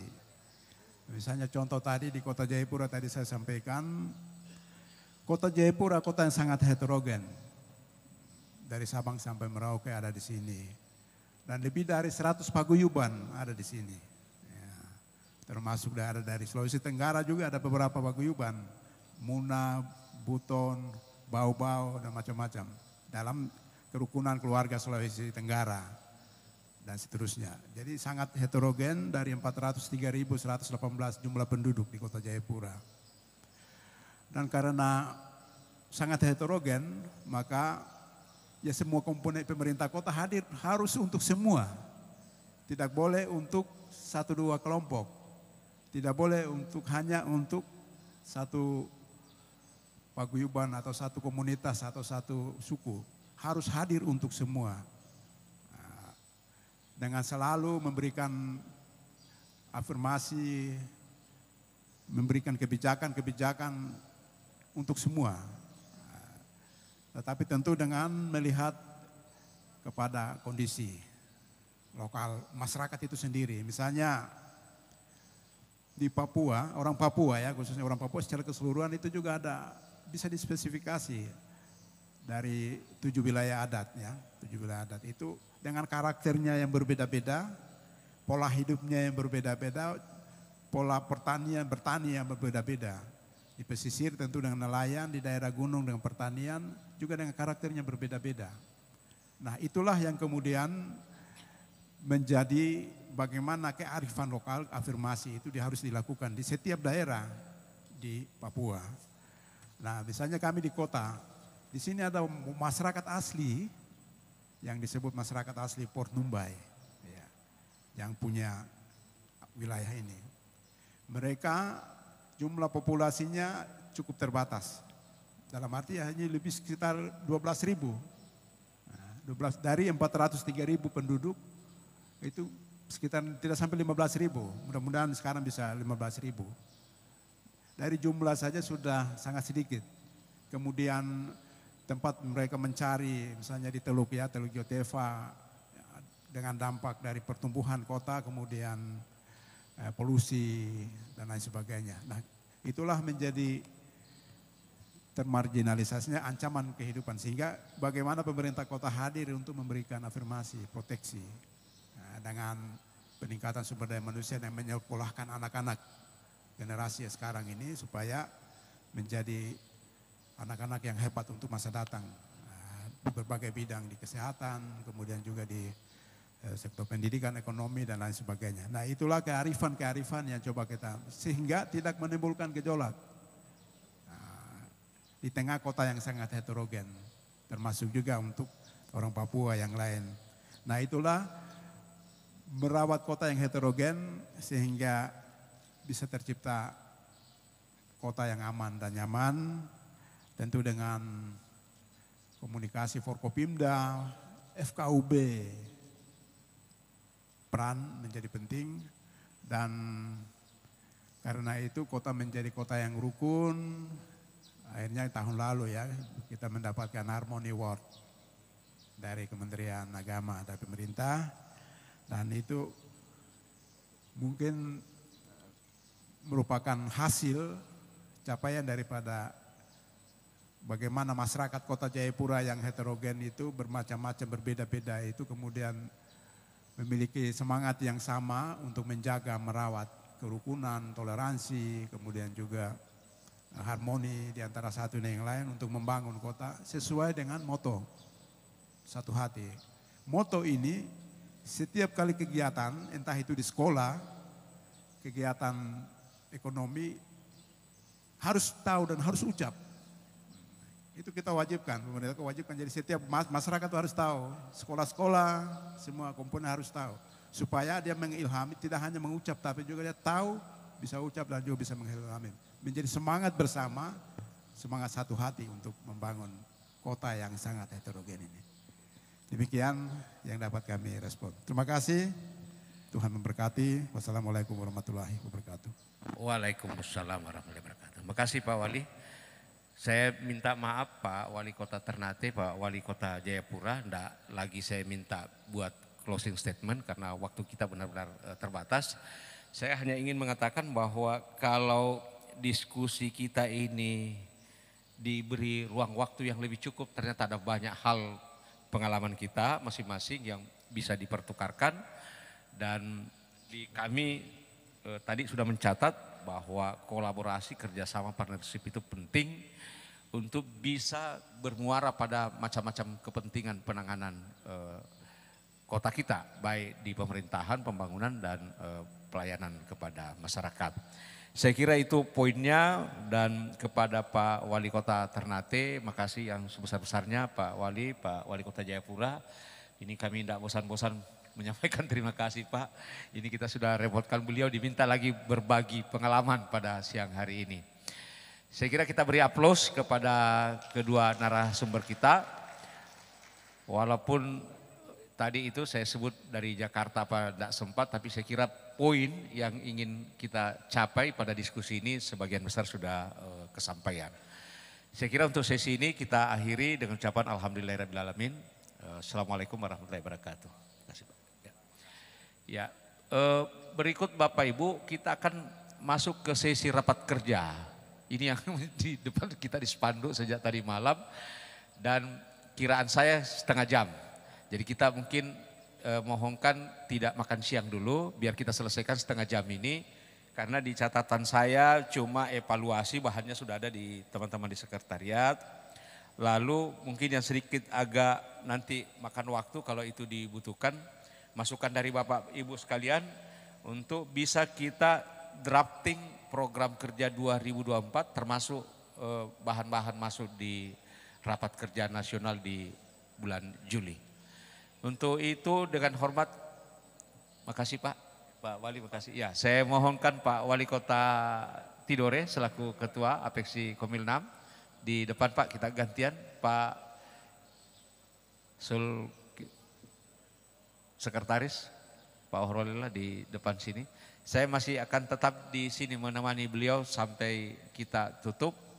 Sekali lagi Bapak Ibu jangan keluar dulu biar kita selesaikan sesi ini lalu kita makan siang dan siap-siap ke wisata di perbatasan di PNJ.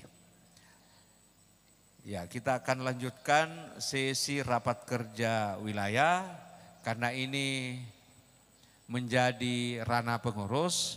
Saya di sampingnya saja beliau berdua ini menemani. Mungkin Pak Wali dulu mengantar. Untuk biar Pak Sekretaris saja silakan.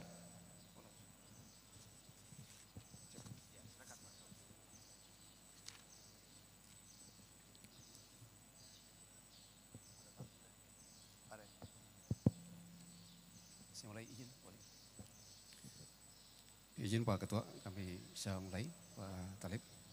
Bismillahirrahmanirrahim. Assalamualaikum warahmatullahi wabarakatuh.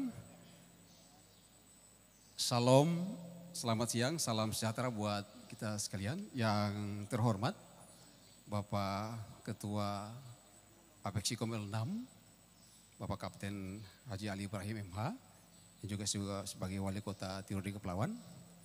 Yang kami hormati, Bapak Wali Kota Jayapura, Pak Dr.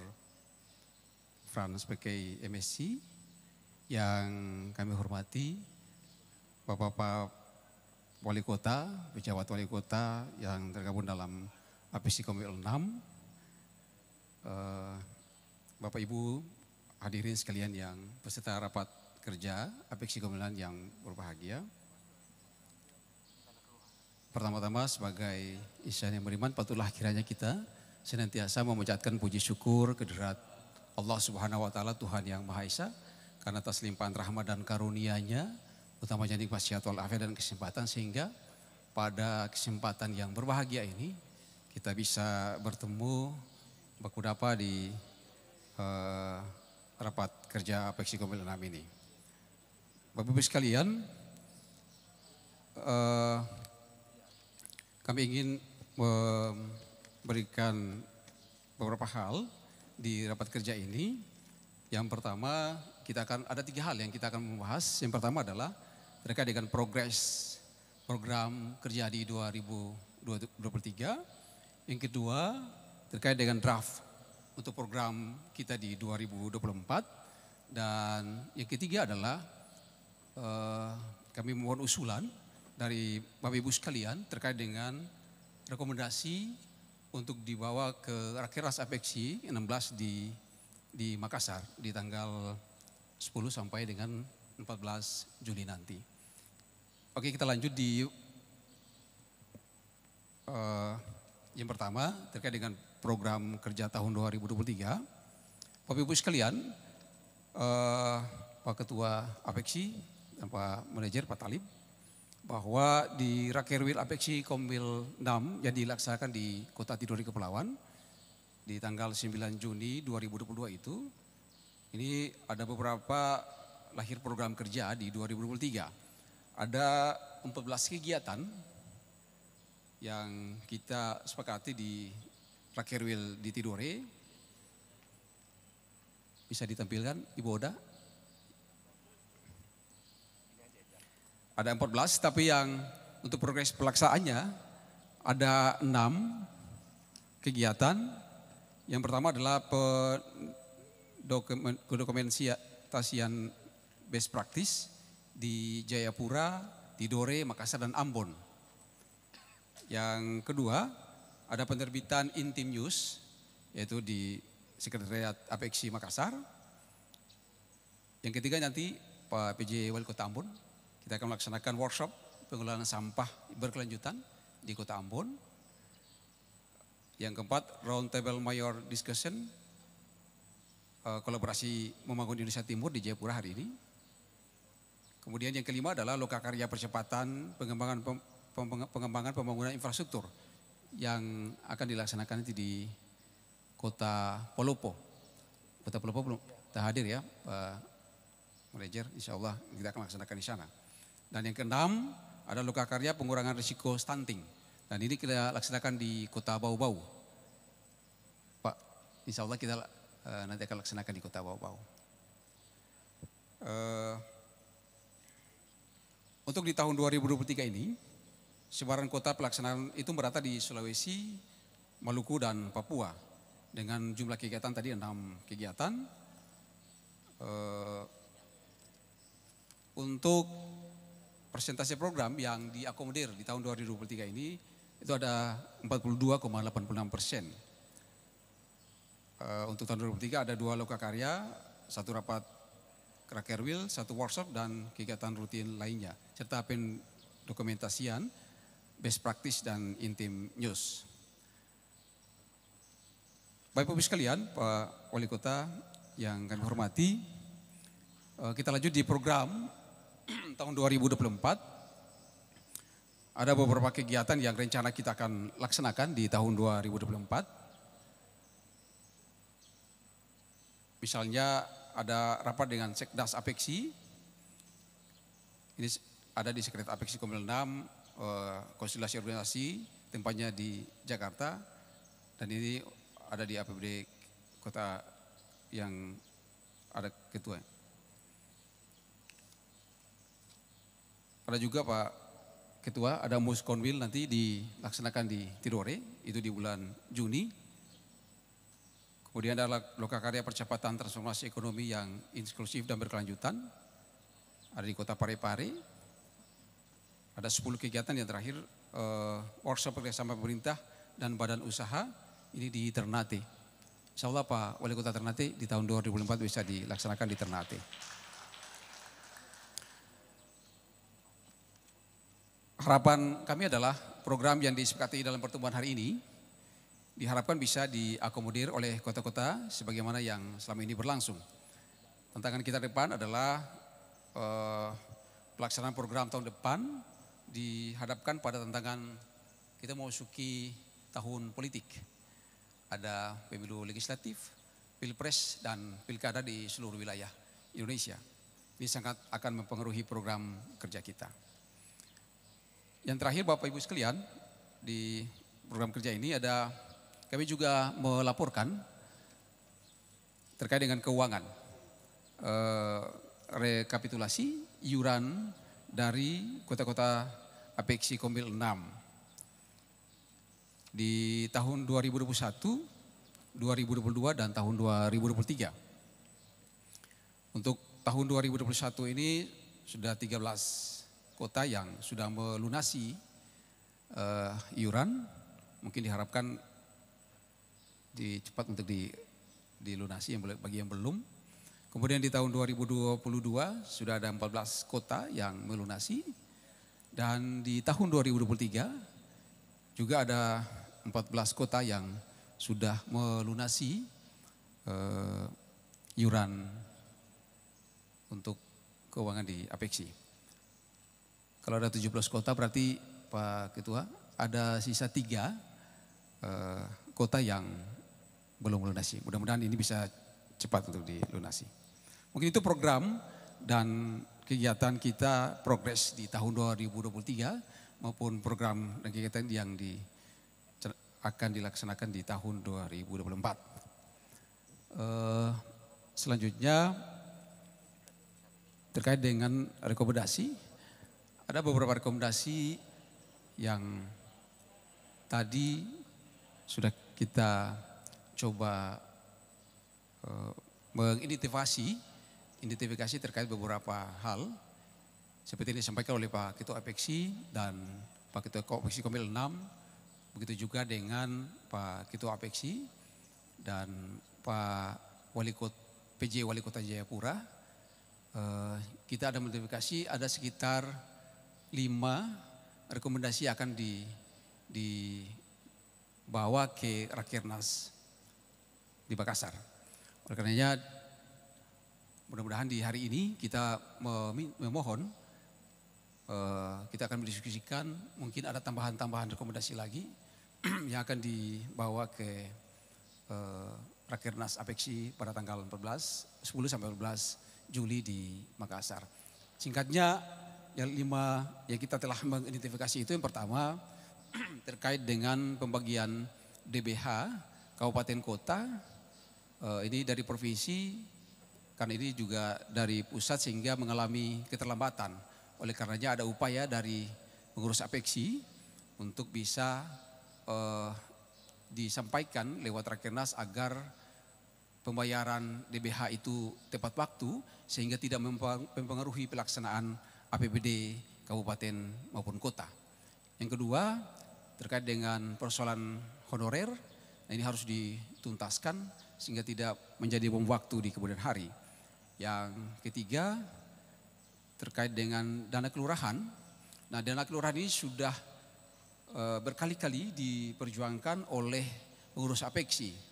Sudah berkali-kali, tetapi pelaksanaan realitasnya di lapangan adalah jauh panggang dari api.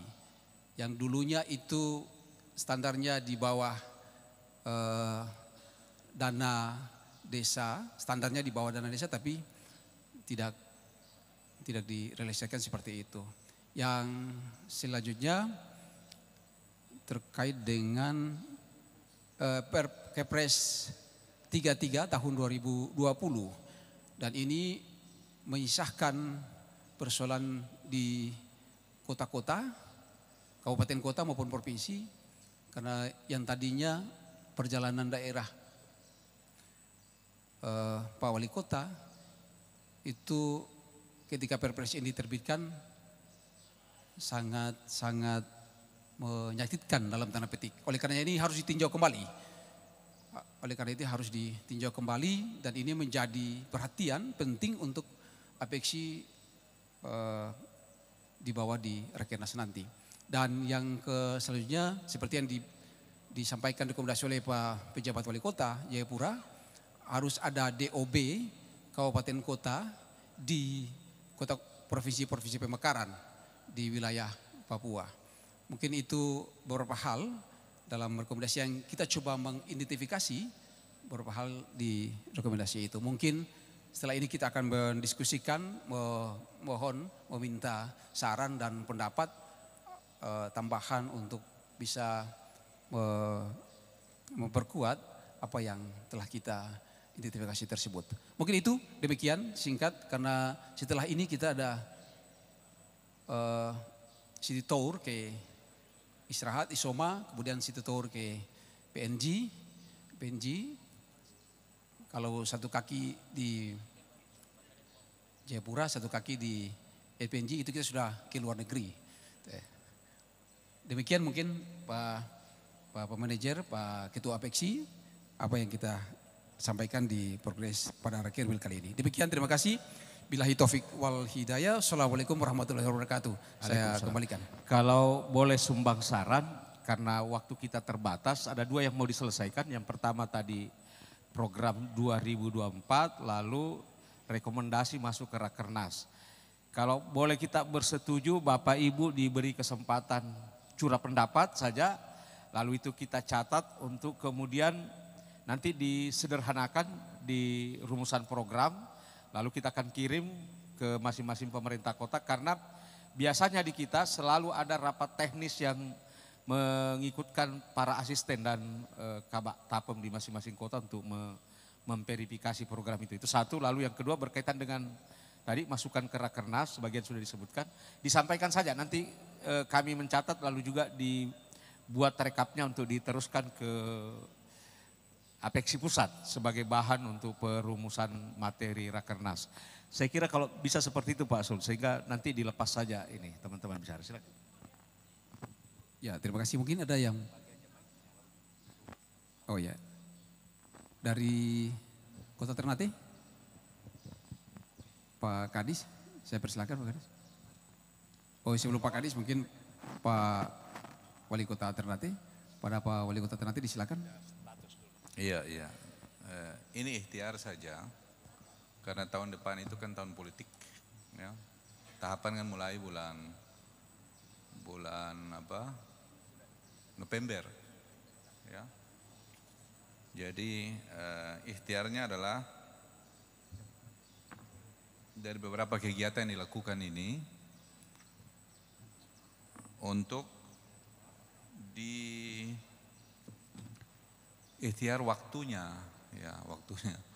Ini kalau bulan-bulan September itu sudah mulai mendekati proses politik presiden, legislatif, persiapan untuk pelantikan ya di Oktober. Itu yang nanti akan dilakukan sehingga melalui Komil ini untuk tentatif saja waktunya, ya, bisa saja berubah lebih cepat dari waktu yang ada, ya. Tetapi kalau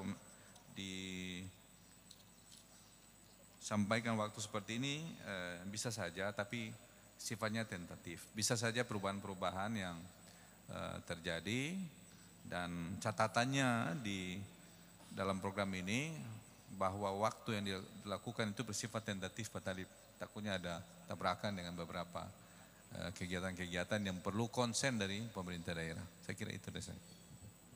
Terima kasih.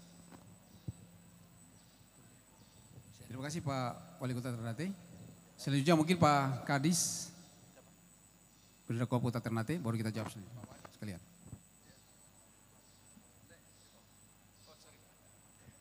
Ya singkat saja, izin Pak Wali Kota Ternate Andalan, Pak Wali Kota Tikip dan Wali Kota yang lain.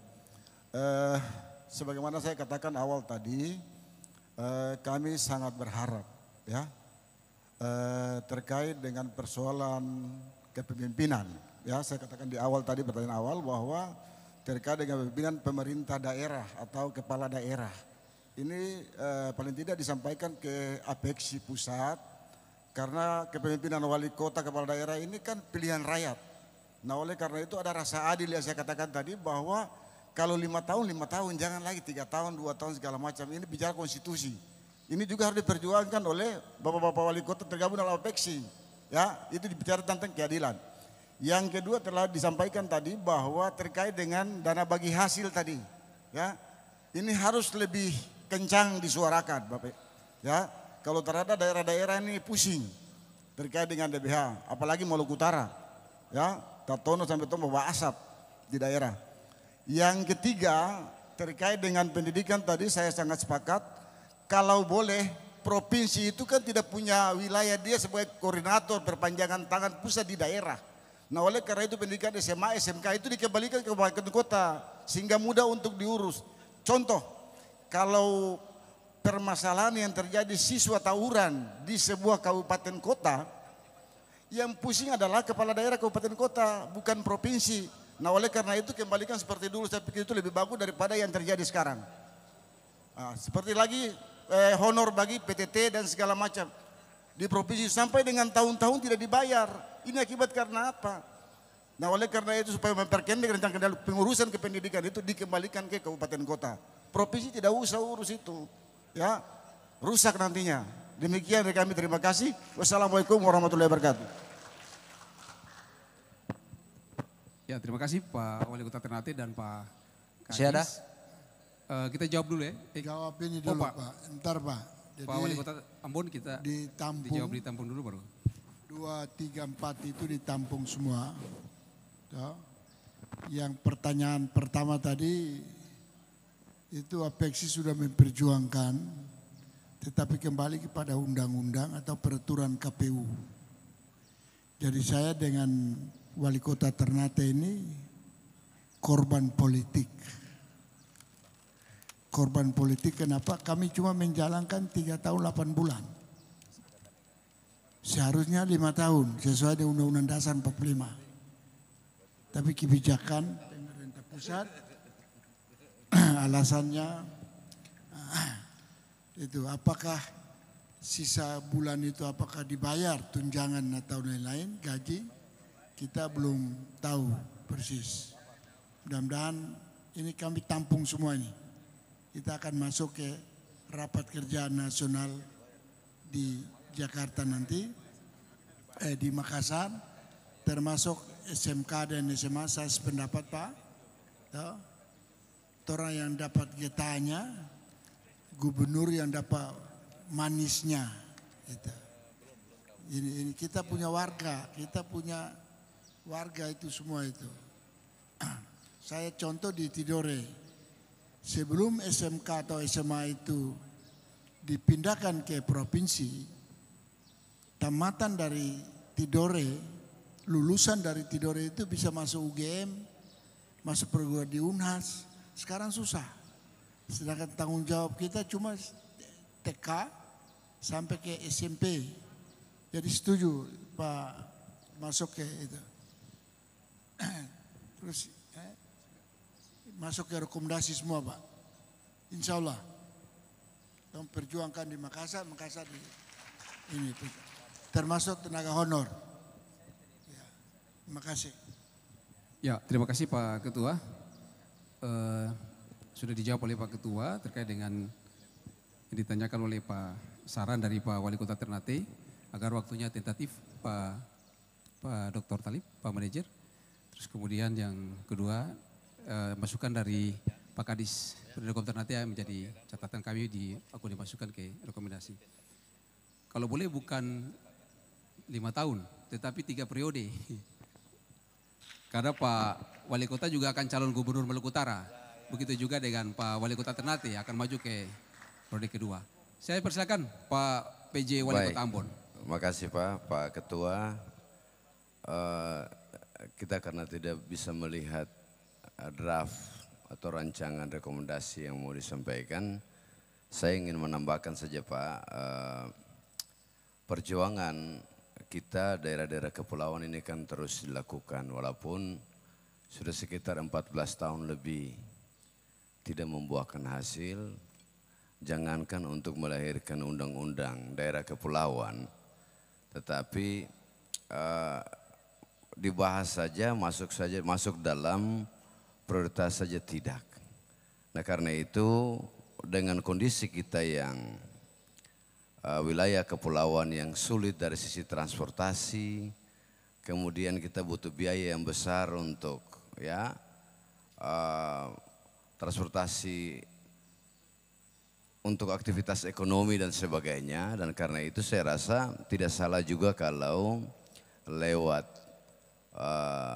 Komisariat Wilayah 6 ini kita usulkan untuk terus diperjuangkan undang-undang daerah bercirikan kepulauan itu Pak. Karena kalau pada waktunya dia bisa menjadi sebuah regulasi yang ditetapkan oleh pemerintah, maka minimal ada terjadi perubahan bagi kita di wilayah-wilayah kepulauan yang ada sebagian ada di Indonesia Timur ini Pak. Saya kira itu tambahan saja. Perjuangan untuk tenaga honorer juga itu memang penting yang tadi sudah disampaikan, karena kalau tidak salah kan sampai dengan November hasil konsultasi kami ke Kemenpan RB diberikan waktu sampai dengan bulan November. Setelah itu kita masih menunggu kebijakan pemerintah pusat seperti apa. Kalau tidak maka seluruh tenaga kontrak atau tenaga honorer itu harus diberhentikan. Itu hasil konsultasi kami di sana.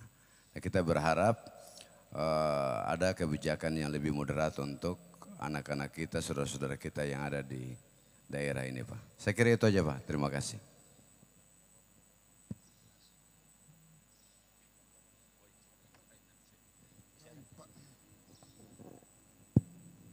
Baik Pak pejabat dari Sorong, semua kita tampung semua, dari Ambon termasuk kepulauan. Undang-undang kepulauannya itu memang sudah kami selalu memperjuangkan itu, tapi belum beruntung ya. Saya ingat 2 tahun lalu kami pertemuan dengan Komisi 11, Komisi Anggaran, termasuk memperjuangkan dana kelurahan itu. Mudah-mudahan kali ini bisa tertampung. Yang kedua terkait dengan tenaga honor pun demikian. Kami selalu ngotot terus, tapi mudah-mudahan formasi terakhir yang kami terima, ada formasi kurang lebih 1 juta. Mudah-mudahan itu dapat direalisasikan. 1 juta formasi yang akan diberikan oleh pemerintah pusat kepada daerah. Kalau tidak salah 1 juta. Mudah-mudahan itu bisa terwujud sehingga angka pengangguran pun dan tenaga honor ini penting sekali, terutama tenaga naker kesehatan di rumah sakit, puskesmas itu sangat mendesak. Ini merupakan catatan khusus bagi kita semua. Terus undang-undang perairan atau undang-undang kepulauan, mudah-mudahan itu cepat disahkan. Ya. Sementara itu dulu.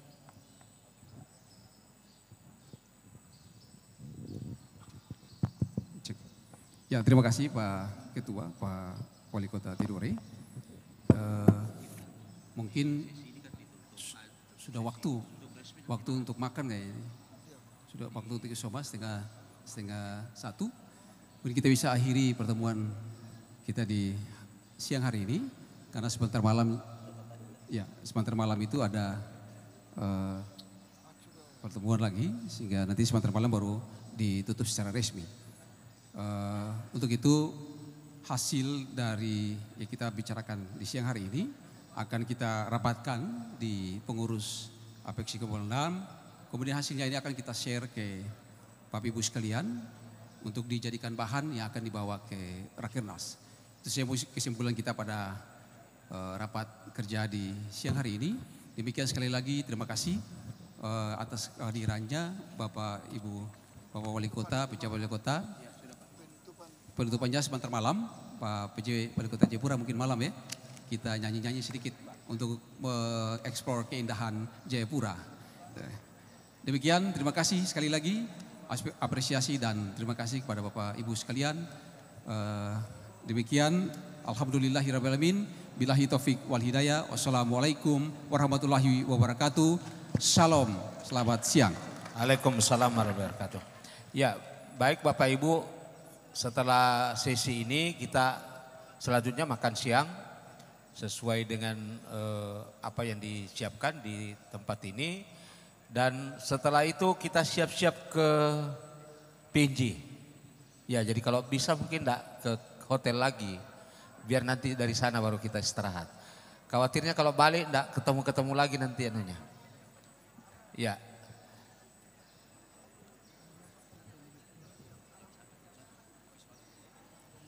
Izin Bapak, sebelum meninggalkan gedung teater untuk Isoma, kami mohon untuk seluruh anggota Apexi berfoto bersama. Mungkin bisa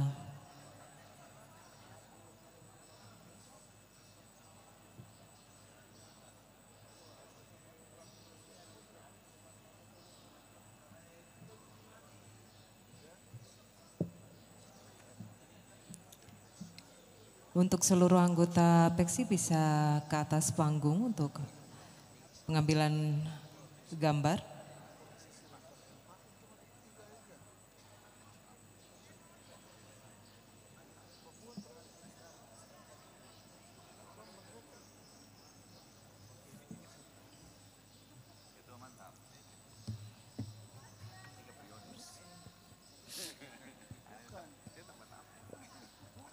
Kepala desa seluruh peserta rapat kerja wilayah, Apeksi kami persilakan untuk bisa naik ke atas panggung.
Baik Bapak Ibu hadirin seluruh peserta rapat kerja wilayah Apeksi, demikianlah kegiatan panel dan juga rapat kerja wilayah telah selesai dan acara dilanjutkan dengan isoma. Kepada seluruh tamu undangan di depan gedung teater sudah disiapkan hidangan